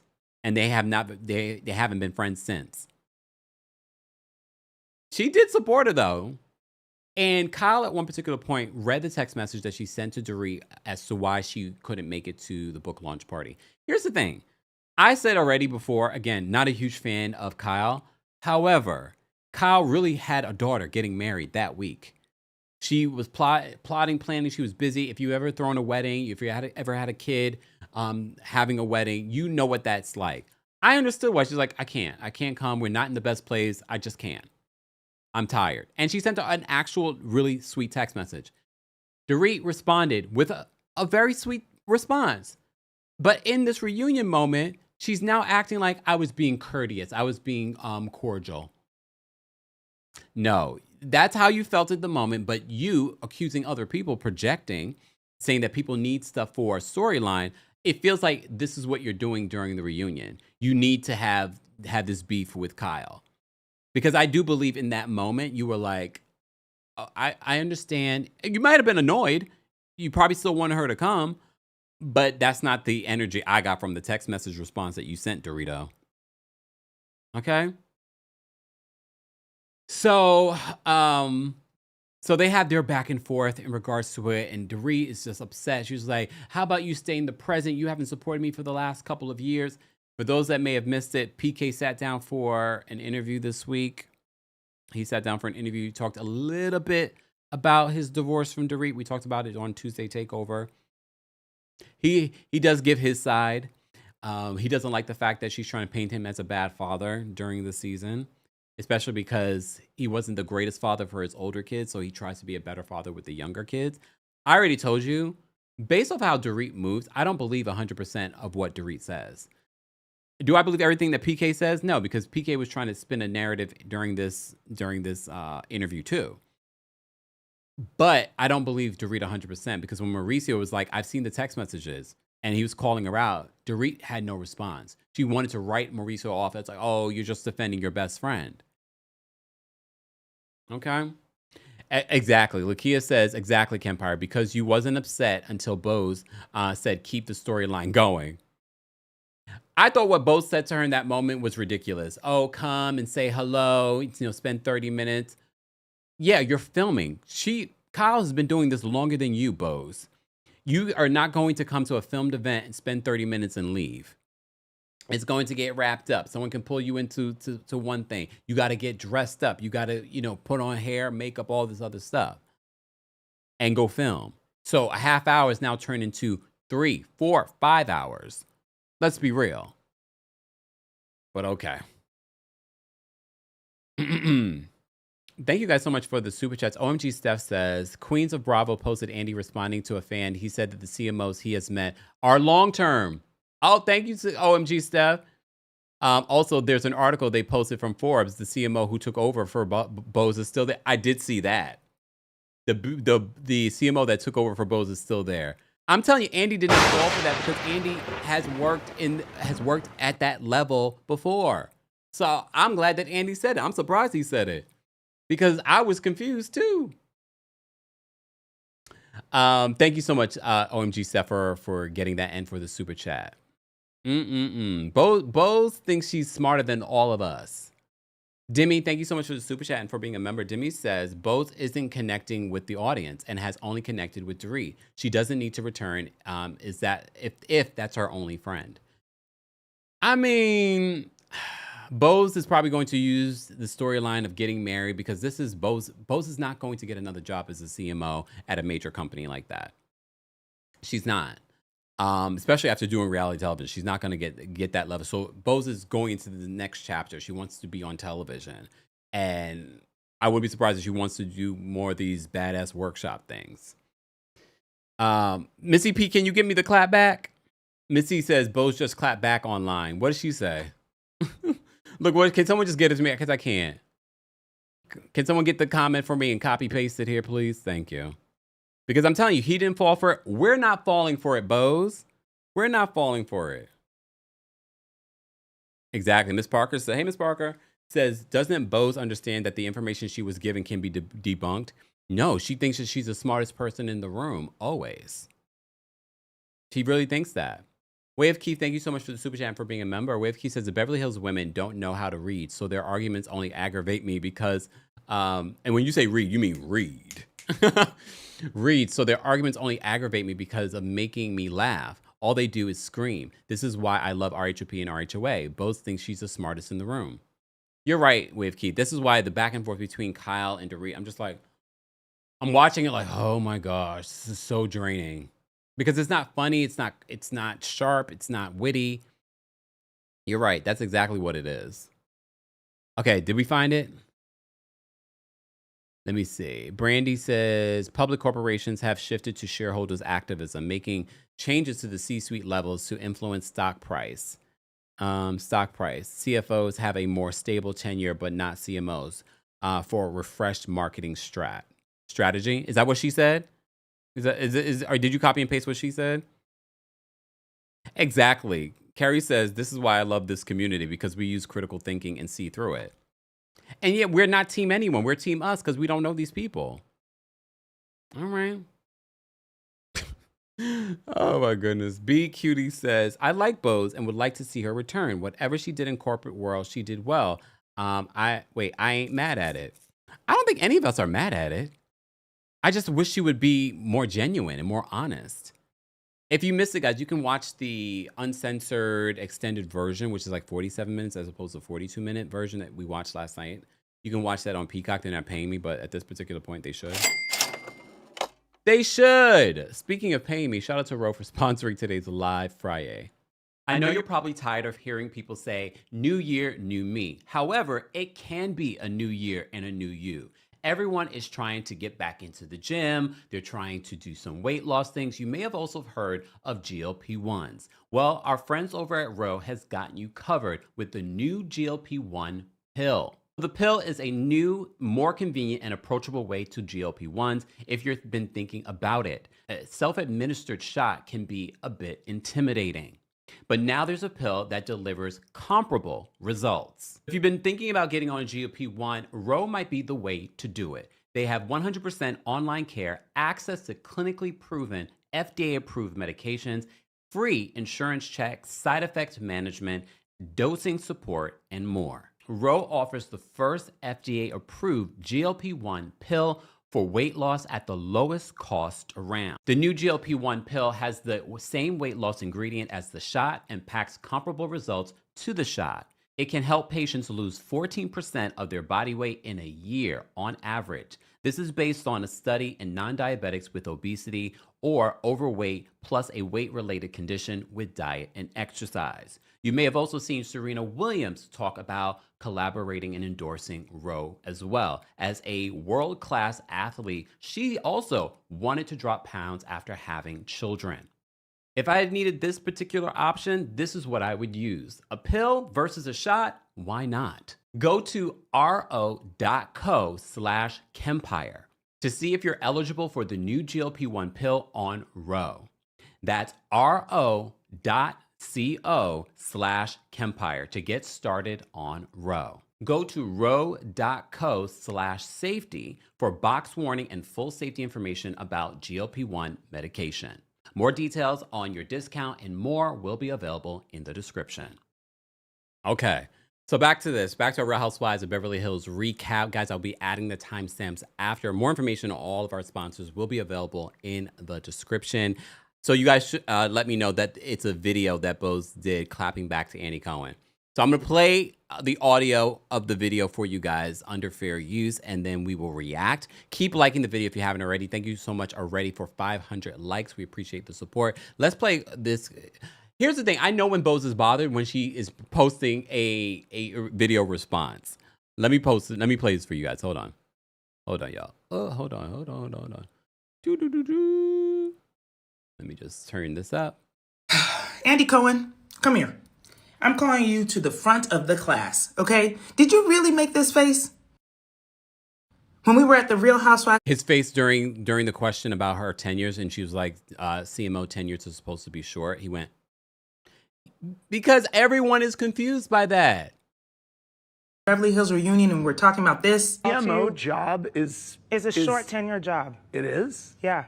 It's not meant to be for It is intentioned to be a long time, but what happens is that a lot of times the blame of any company's failure or its, issues with the stock falls on a CMO. Now, I know you couldn't have meant to have a skeptical look, right?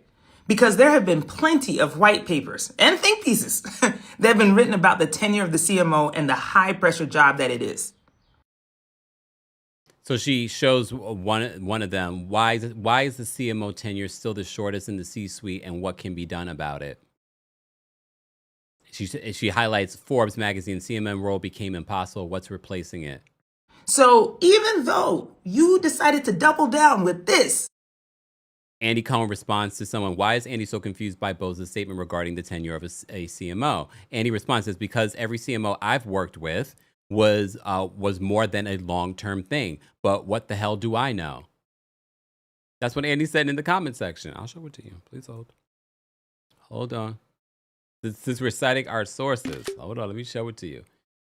And that's the thing. And this is exactly what I said when I saw his reaction. I was like, people forget that Andy is more than just a TV show host. Andy Cohen has worked with multiple executives. So you can see here Andy's response, because every CMO I've worked with was more than a long-term thing. But what the hell do I know?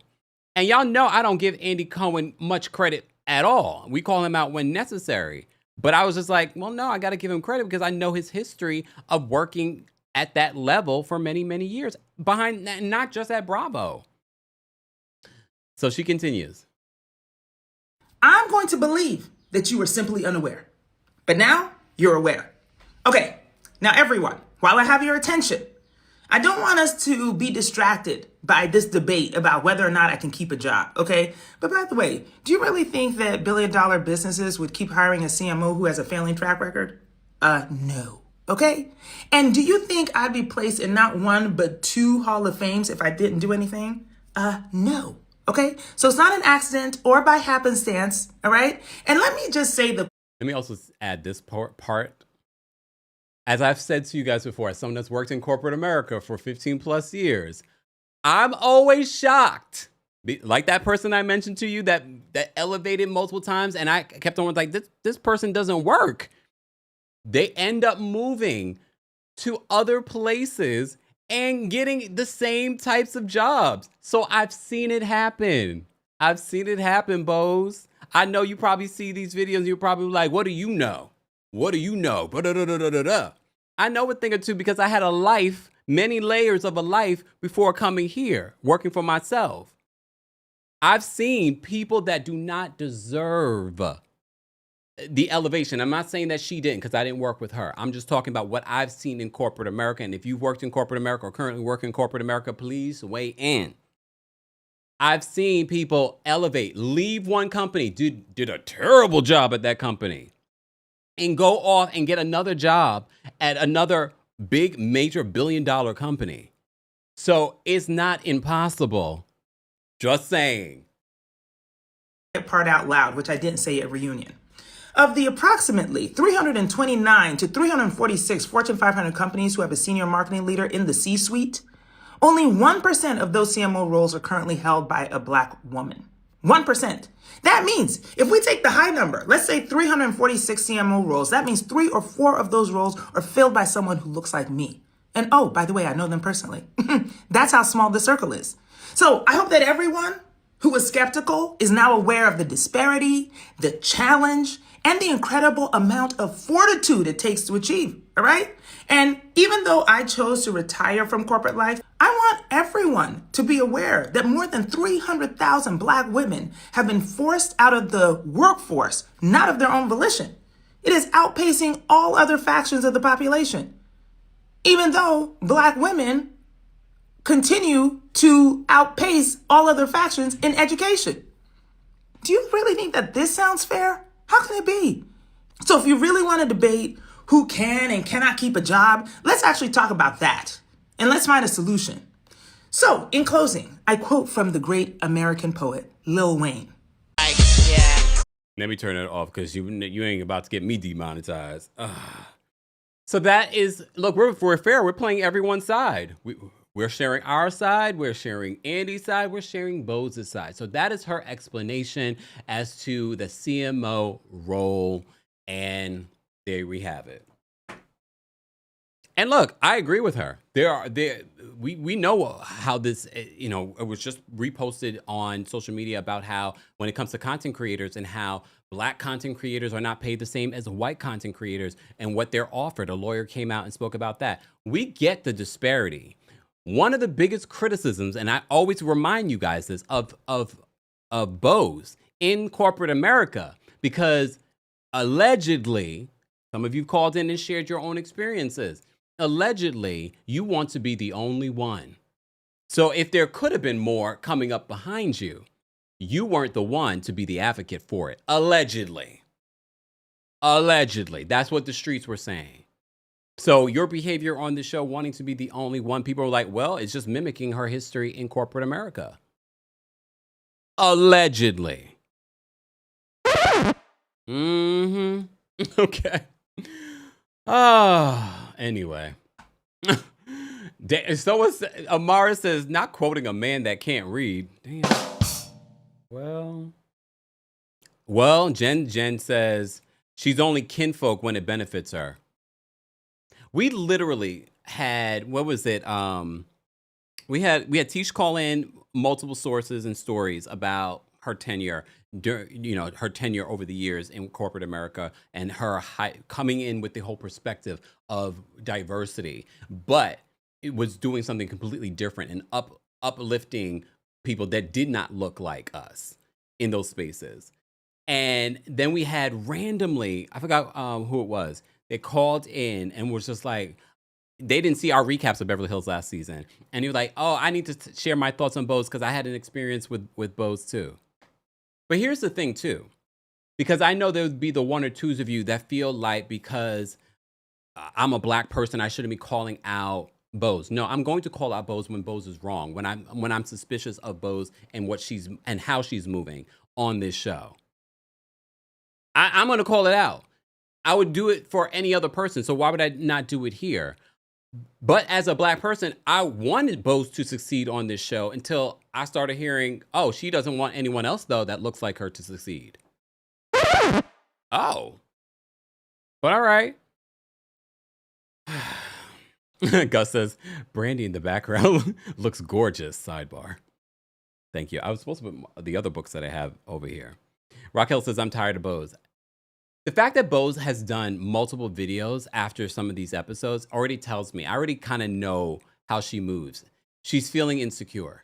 She's feeling insecure, and that's the reason why she feels the need to respond. And she swears she's the smartest person in the room. I've said this countless times.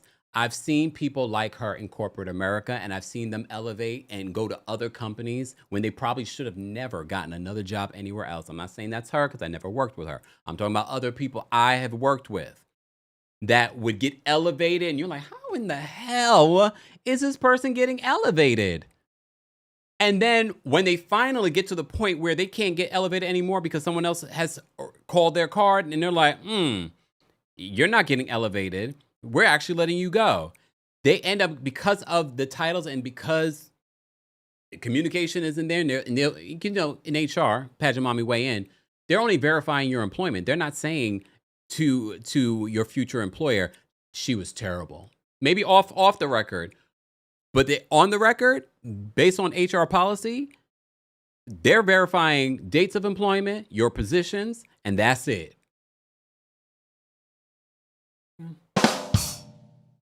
They're not telling you anything else. They're not telling you anything else. But anyway, I've digressed. Look, I didn't even get to the rest of the episode yet. Jackie says, thank you for the super chat, Jackie. Jackie says, Bose, you about to lose your job if you keep clapping back at Andy. No, I don't think so. But Andy was confused. Look, Andy was confused. Danielle knows too, working in HR. Yeah, see, Danielle says facts. Way of Keith, exactly. Way of Keith says Bose is just as emotional as K. Michelle. They just handle it differently. Yep, I agree. Let me see. Oh, talk in it says, most aren't, Kemp. They'll say they want to help you out, but they don't. Often they can't because they get pushed out. Happened to me 8 years ago. Let me tell you, the people that I knew, let me just tell you about one particular person. I'm not going to tell you to name anything. Was the head of my department in corporate America. Gave me a promotion like he was giving me something. Gave me a promotion without the monetary raise. I got the title, but not the money. It took a white woman that replaced him to get me back to the level that what I should have been making based off of my title. Because at no particular point after giving me that particular promotion did I see the money. I didn't start seeing real money until this white woman came into his position. Just saying. Just saying. And I'm just giving you an example of me. I already saw all kinds of other things happening to other people in other departments. Just saying. But anyway, Danielle says, companies ask for your references for your work ethic, and hopefully no one will put someone down who won't vouch for them. Exactly. Exactly. Chris says, the audacity. Coco says, same thing happened to me. Just saying. But Bose is the smartest person in the room. Okay? Bose is the smartest person in the room, so no one can challenge her, except we will, always. Right? All right, let's move on from there. So Kyle and Dorit are fighting. Dorit and Amanda address this. Here's the thing. I'm not going to even go through the back and forth between, Dorit and Amanda about Dorit pushing forward in regards to after Amanda said, you know, this was the anniversary of my son's death. Because Dorit should have just ended it there. What stood out to me during this part of the conversation, Rachel has taken a side. Rachel is a part of the Dorit team, the Dorit and Bose team. It's very clear that she decided to be a part of their team. And I'm not saying that she should be a part of the Kyle team. She could have been in the middle, but she decided she was going to defend Dorit. I did not understand why this was necessary in this particular part of the segment when we're talking about Dorit continuing a conversation after she just said, this is the anniversary of my son's death. Rachel's like, you know what really bothered me? She said, you know, I have more of an issue is when Amanda responded to Dorit about the ghostwriter. Yes, Amanda's response about the ghostwriter is like, I just wrote my book myself. Yeah, it was weird. But I'm surprised they haven't talked about Amanda being diagnosed as neurodivergent. Because to me, that makes even more sense why she responded that way, why she misses social cues. But I also, at the same time, love the fact that she's not using that as an excuse. But it's a real excuse. She sees and deals with the world differently. But Rachel bringing that up, I was just like, that's what most annoyed you in that moment. She was like, even before that, you know what bothered me was the fact that you called out Dorit for using a ghostwriter. So that justifies Dorit pushing forward when she just said, this is the anniversary of my son's death. I didn't understand it. And you're lucky that Amanda's not a good reader and can't clap back the way that someone else would be able to clap back. I was just like, what? And Amanda's like, well, that wasn't my intention, and I apologize. I appreciate Amanda in that moment just really taking ownership of a lot of stuff. She apologized. She also said that, you know, she's not scared of any of these women. She's like, she feels like everyone has a good heart. I was like, you better than me, Amanda, because I don't feel like everyone had a good heart. Everyone was coming at you this season. They did not have a good heart. Bose doesn't see it for you. Dorit doesn't see it for you. I don't know if Kyle really sees it for you, but she tried to. She tried to. Let me say thank you. Thank you, Demi, for another super chat. Let me shimmy, Demi. Thank you, shimmy. Let me shimmy. Demi says, I mean, there is zero way to diminish her success. She's acting like Black women can't achieve greatness, acting like the anomaly. She separates herself from Black women. We know her success because of TV. Well, Demi says, I mean, this is zero way to diminish her success. She's acting like Black women can't achieve greatness, acting like the anomaly. She separates herself from Black women. We know her success because of TV. Well, some of us do. Look, some of us do. All right, guys, if you haven't already, be sure to like the video. It's an easy, free way of supporting not just my channel, but other channels as well. One thing I forgot to mention, have you signed up for our mailing list? Mods, can we post the link to the mailing list? It's thekempire.com/join. Join our mailing list. This is where you'll be the first to know about exclusives, exclusive interviews that might be coming up, tour dates that might come up, discounts, special announcements. This is where you're going to be the first to know. So sign up today at thekempire.com/join. Let me know in the chat once you've signed up. Okay? All right. Let me see. Nicole says, Garcelle, where you at? Garcelle's living her best life. She has a new book coming out this month. Happy May, y'all. Happy Taurus season. All right, let me move on. So then they move on. Oh, Kathy and Jennifer arrive. We see Kathy getting out the car, and Kathy is, she has a bunch of stuff that she's handing to the driver. She's got her pillow. It's also her birthday. So she's got flowers all over her trail. They treat Kathy very differently. Because even at one point when Kyle is breaking down, Kathy's phone rings.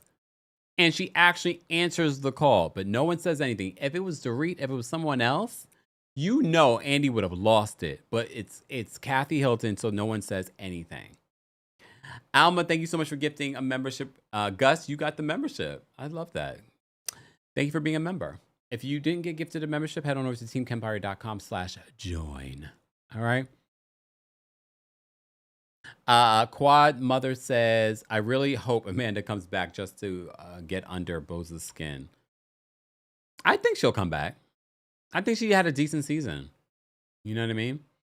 V. Spencer says that Amanda is the Pinky Cole of Beverly Hills. They want to humble herself and kiss their ass. And just wait. And she just not picking up what they're putting down, laughing out loud.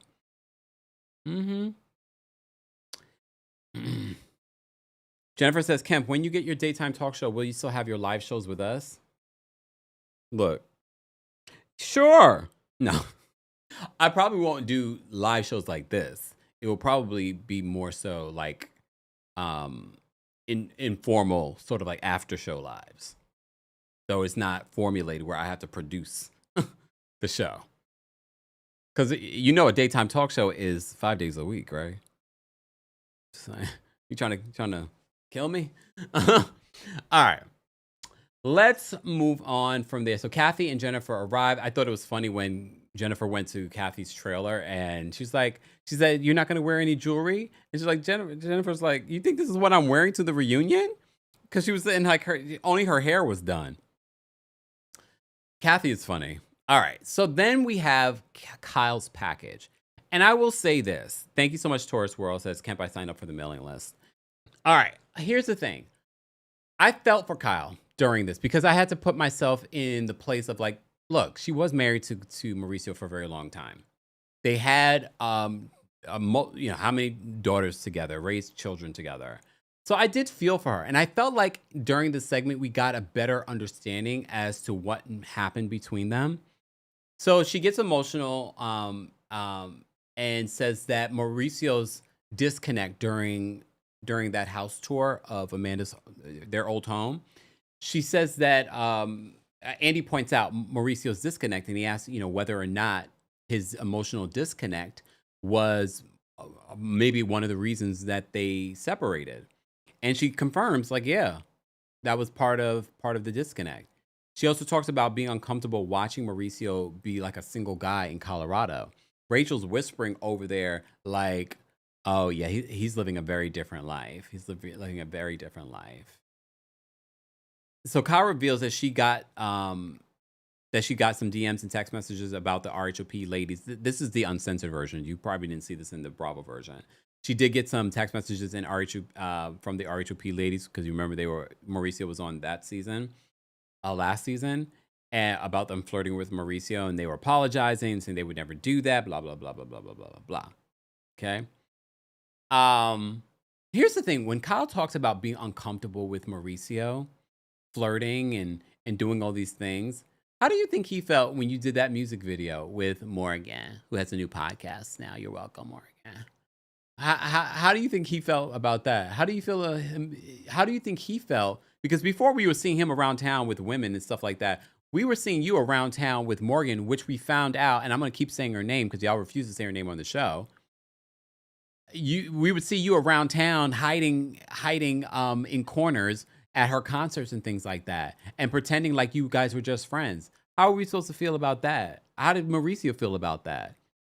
Unless you're talking about all the allegations that Mauricio was cheating on years before. Is that what you're talking about? Or are you talking about his behavior recently? I'm confused. I'm not saying that Kyle can't be hurt, but I just find it interesting that you're hurt watching him engaged, and you were a little upset with him when you guys were in Aspen that he was acting like a single man, and you guys had been together, and you're how do you think he felt? How you were acting? And maybe he was a little bit more overt with it, but there were rumors about you and Morgan for forever, only for you to confirm that there was actually a relationship. So you were very public, and you had a whole music video where you were insinuating that something was happening. I can't feel sorry for you then. I do feel sorry for her because I do believe they had a genuine marriage, a genuine relationship. Okay? Danielle says Mauricio's for the streets. So Kathy used to tell Kyle to stop talking about how sexy your husband is on TV. Kyle revealed that during the reunion. Kathy then compares Ken Todd to Mauricio. And Mauricio was like, huh? Like, are we comparing Ken Todd, Lisa Vanderpump's husband, to Mauricio? Kathy's a weird. Anyway. So they mentioned that. Kyle then talks about after the Aspen situation and seeing him be single, she says that they did have a conversation about filing for divorce. Oh, and exactly. Singer GST said, we can't forget about the tattoo scene that they filmed. She tattooed her initials on some Morgan. So, like, come on. Like, you tattooed a whole other person that we find out later that you're dating. We're supposed to feel sorry for you that Mauricio is acting like a single man and you guys are separated? So after Aspen, that's when they had a real conversation about filing for divorce. And I guess what they've decided was whenever which person gets into something serious with someone, that person's going to want them to file for divorce because, now we're getting serious. Maybe we want to get married. And Bose brings up a good point. Bose is like, don't you guys think that you should start separating your assets right now as opposed to waiting to blame someone else for this? But no, that's going to be her season's 20 storyline. Her season 20 storyline, that's what she's going to use. Oh, he's got this new woman, so you're going to dog her out the same way that Rachel's been dogging out her ex. Rachel says that she feels as if her and Roger never worked together, that they would still be married. I doubt it. I mean, I get what she's saying, but then part of me sort of like, no. I have a feeling like you still probably would have gotten a divorce. But you never know. You never know. So Bo says, don't you think you should start like separating assets now and divorce now instead of just blaming someone else? But Kyle jokes is like, no, I'd much rather blame someone else. It was a funny moment.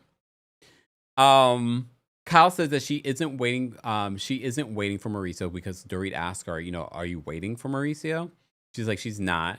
And she says that she likes the way that things are now because she feels that if she divorces Mauricio, that things will change. Meaning like them having dinners together and vacationing together.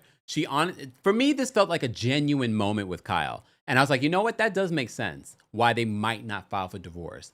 She feels as if she files for divorce now that it will affect their relationship as the way that it is currently. And she doesn't want that to change. I mean, I feel like it's already changing, but okay. But it made sense to me when she said it. When they talk about separating assets, she says that the agency is half hers. She said when she met Mauricio, he had like 2 nickels to scrub together. And they have no prenup. I was like, this might be the real reason why they're not getting a divorce, at least from Mauricio's side. Because Mauricio probably realizes that, like, no, we built this $1 billion business together and she will be entitled to half. Right now, she's not asking for anything. She's able to live the life and she's not asking for anything. It could also be possibly because Mauricio's in the middle of a few lawsuits too. So it could also be some of that. Thank you, Latoya. Latoya says, Kempire, I signed up. Yes, guys, don't forget to sign up for our mailing list, thekempire.com/join. Okay? So that might be the real reason. Look, we've speculated that might be the reason why these two have not divorced, because there's a lot of millions to be split. Okay?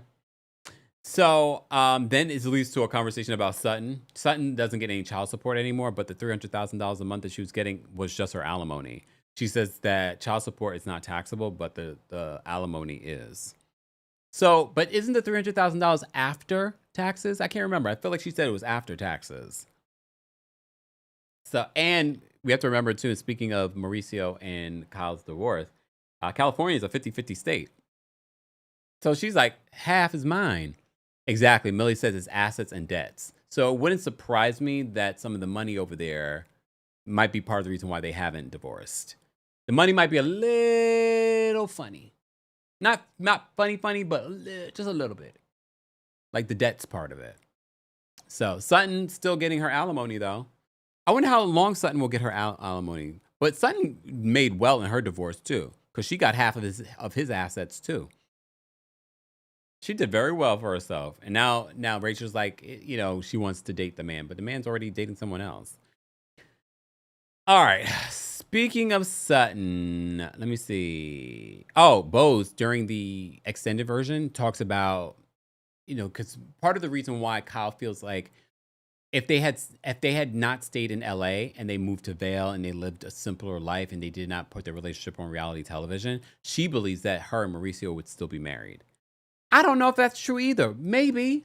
But maybe the pressures of this reality show has caused it. She blames social media. She says being in the public eye as part of the reason that really broke apart their relationship. Bose then brings up that she can understand because even her relationship with Keely has suffered. Well, not suffered. The relationship hasn't suffered, but has been under a microscope being on this show, and people are very critical of her and Keely having a baby. Is she having a baby to keep Keely? Blah blah blah blah blah blah blah blah blah blah. So she brings that up. But Kyle denies that the show was a reason that she broke things off with Morgan.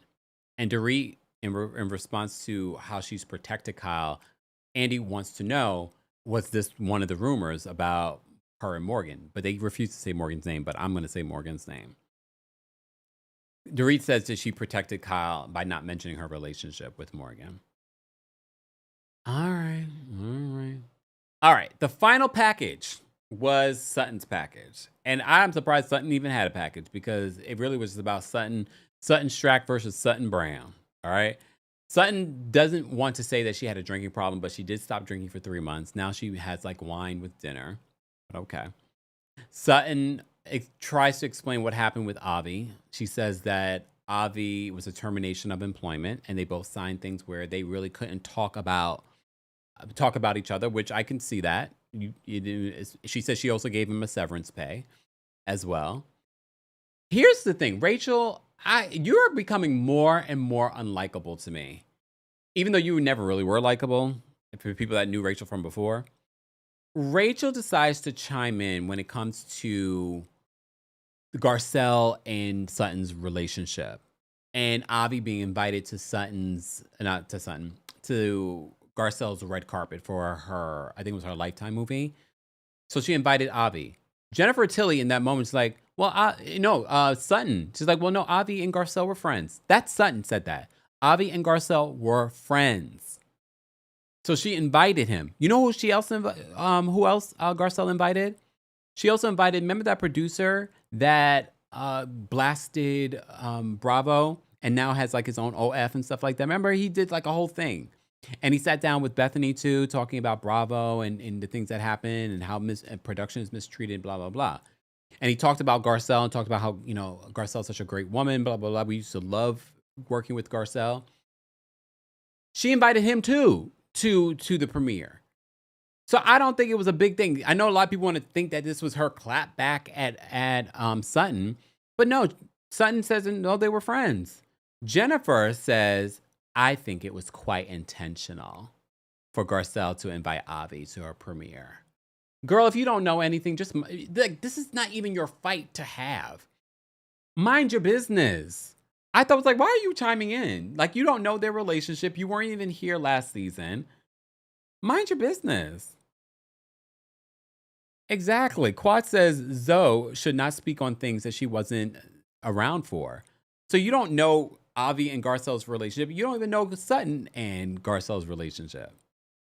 So Sutton talks about not being there for Garcelle because Garcelle talked about this on on Watch What Happens Live, and saying that she felt like Sutton didn't take any accountability, and that hurt her feelings.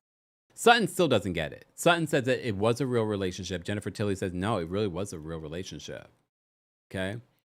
Sutton says, she thinks what triggered Garcelle was a question that was asked at the reunion. What was like your biggest surprise from the season?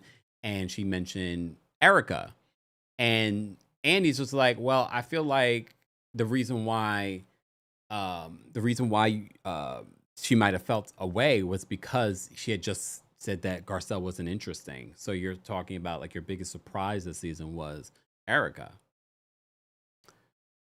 All right. So then it leads to Jennifer and Sutton talking about the little mix up that they had during the season.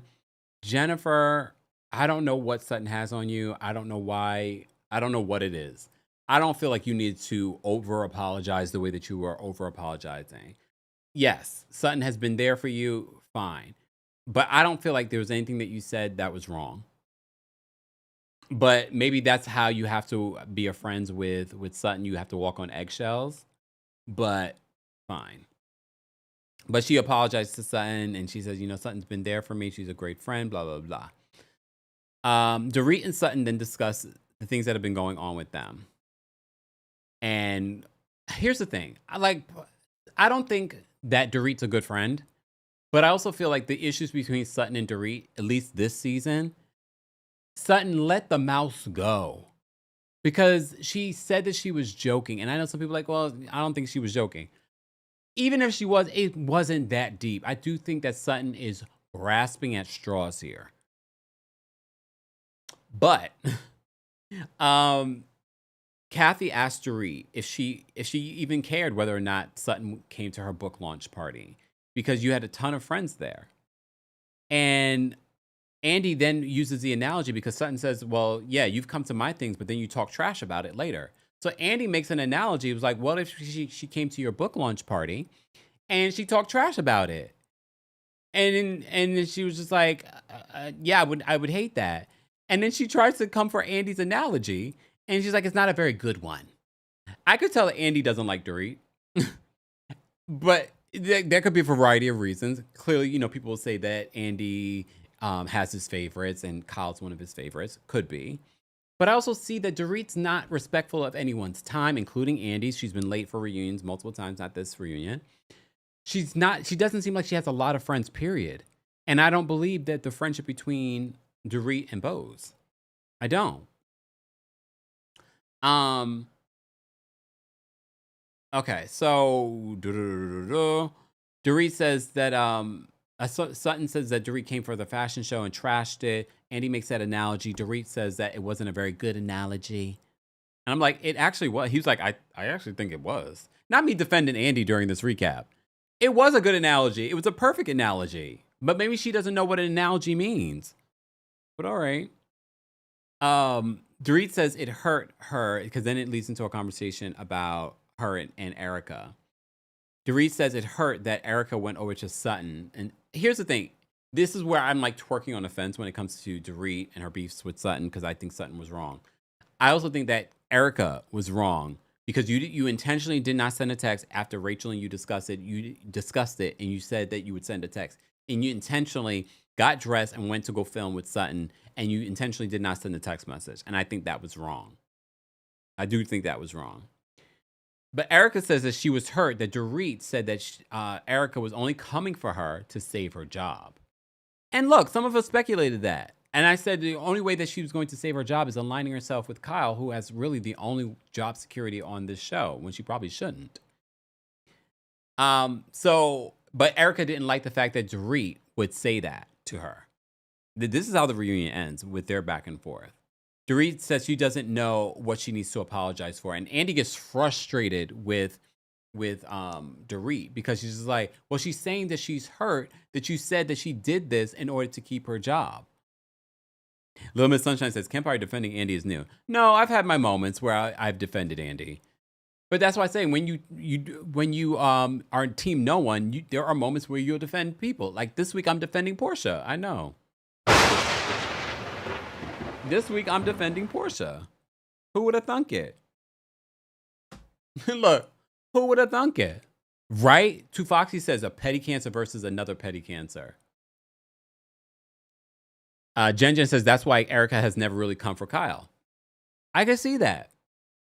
But Erica says that she's hurt that Dorit would say that she's doing this to save her job. And she says the thing that really, and honestly, this is where I have to agree with Erica. What really annoyed her was when in Italy, Dorit said that Bose is the only person in this group that has supported her the most.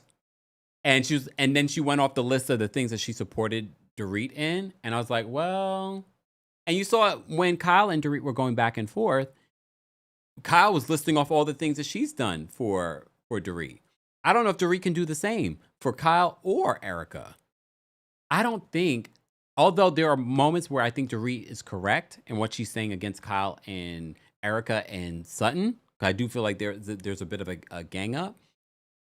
I'm also wondering how has Dorit been a friend to these women over the years? Besides showing up to an event that's filmed, how has she shown up as a friend in real time? I don't know.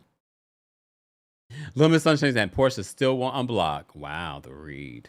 Jesse says, Kempire, we know you're a Portia stan. Lies! The lie! Really? Foxy says, really, burrito? Not burrito. That's a good one. I'm going to use that one. Stealing it. Amara says, yes, a July 9th cancer. The 1v1 is interesting to me. The one-on-one? Mm-hmm.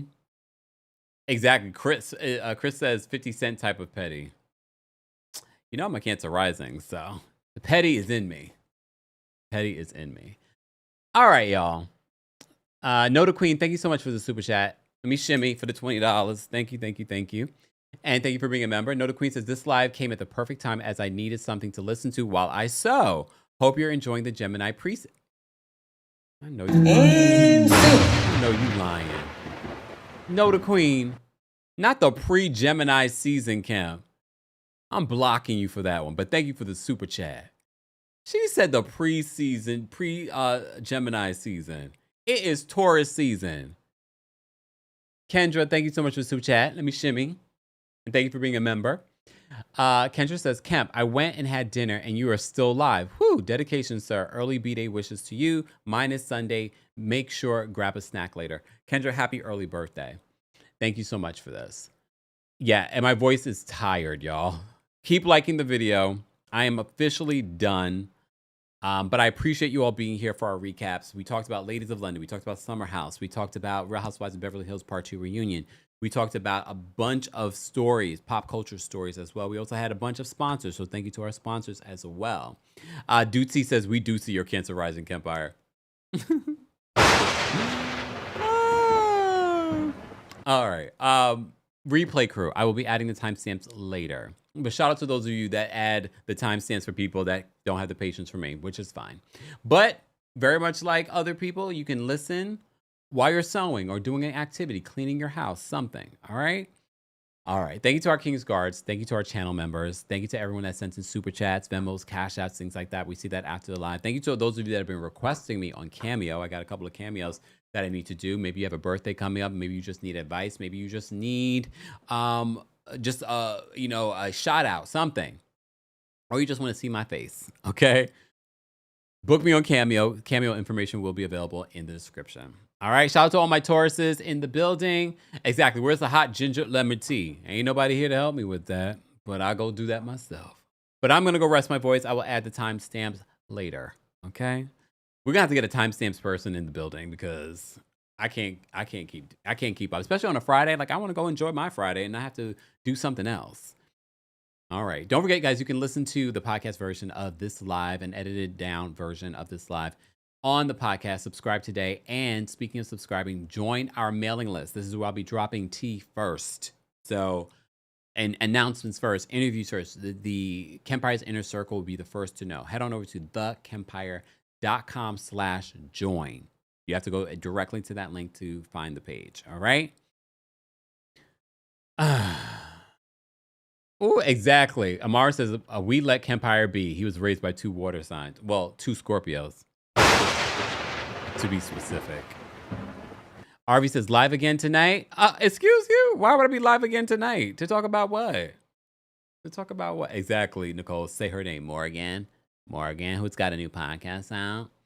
Carrie, have a good night. Have a good evening, y'all. It's 4:10 p.m. here in New York. All right. Your girl Pepe says, too many sidebars. Well, you'll live with it. All right. I will see you on the next one. This was a 2.5-hour Friday live. 2.5 hours. Be sure to like the video. That's an easy way of thanking me for my time and my effort and my work. Okay? But thank you to those of you that send in super chats and Venmos and Cash Apps and things like that. All right? All right, y'all. Thank you to our subscribers. Thank you to our new subscribers. Thank you to those of you watching in the bushes. We appreciate you guys. I hope you guys have the best Friday and weekend ever. I will see you all in the next one. Bye, y'all. Here we go now.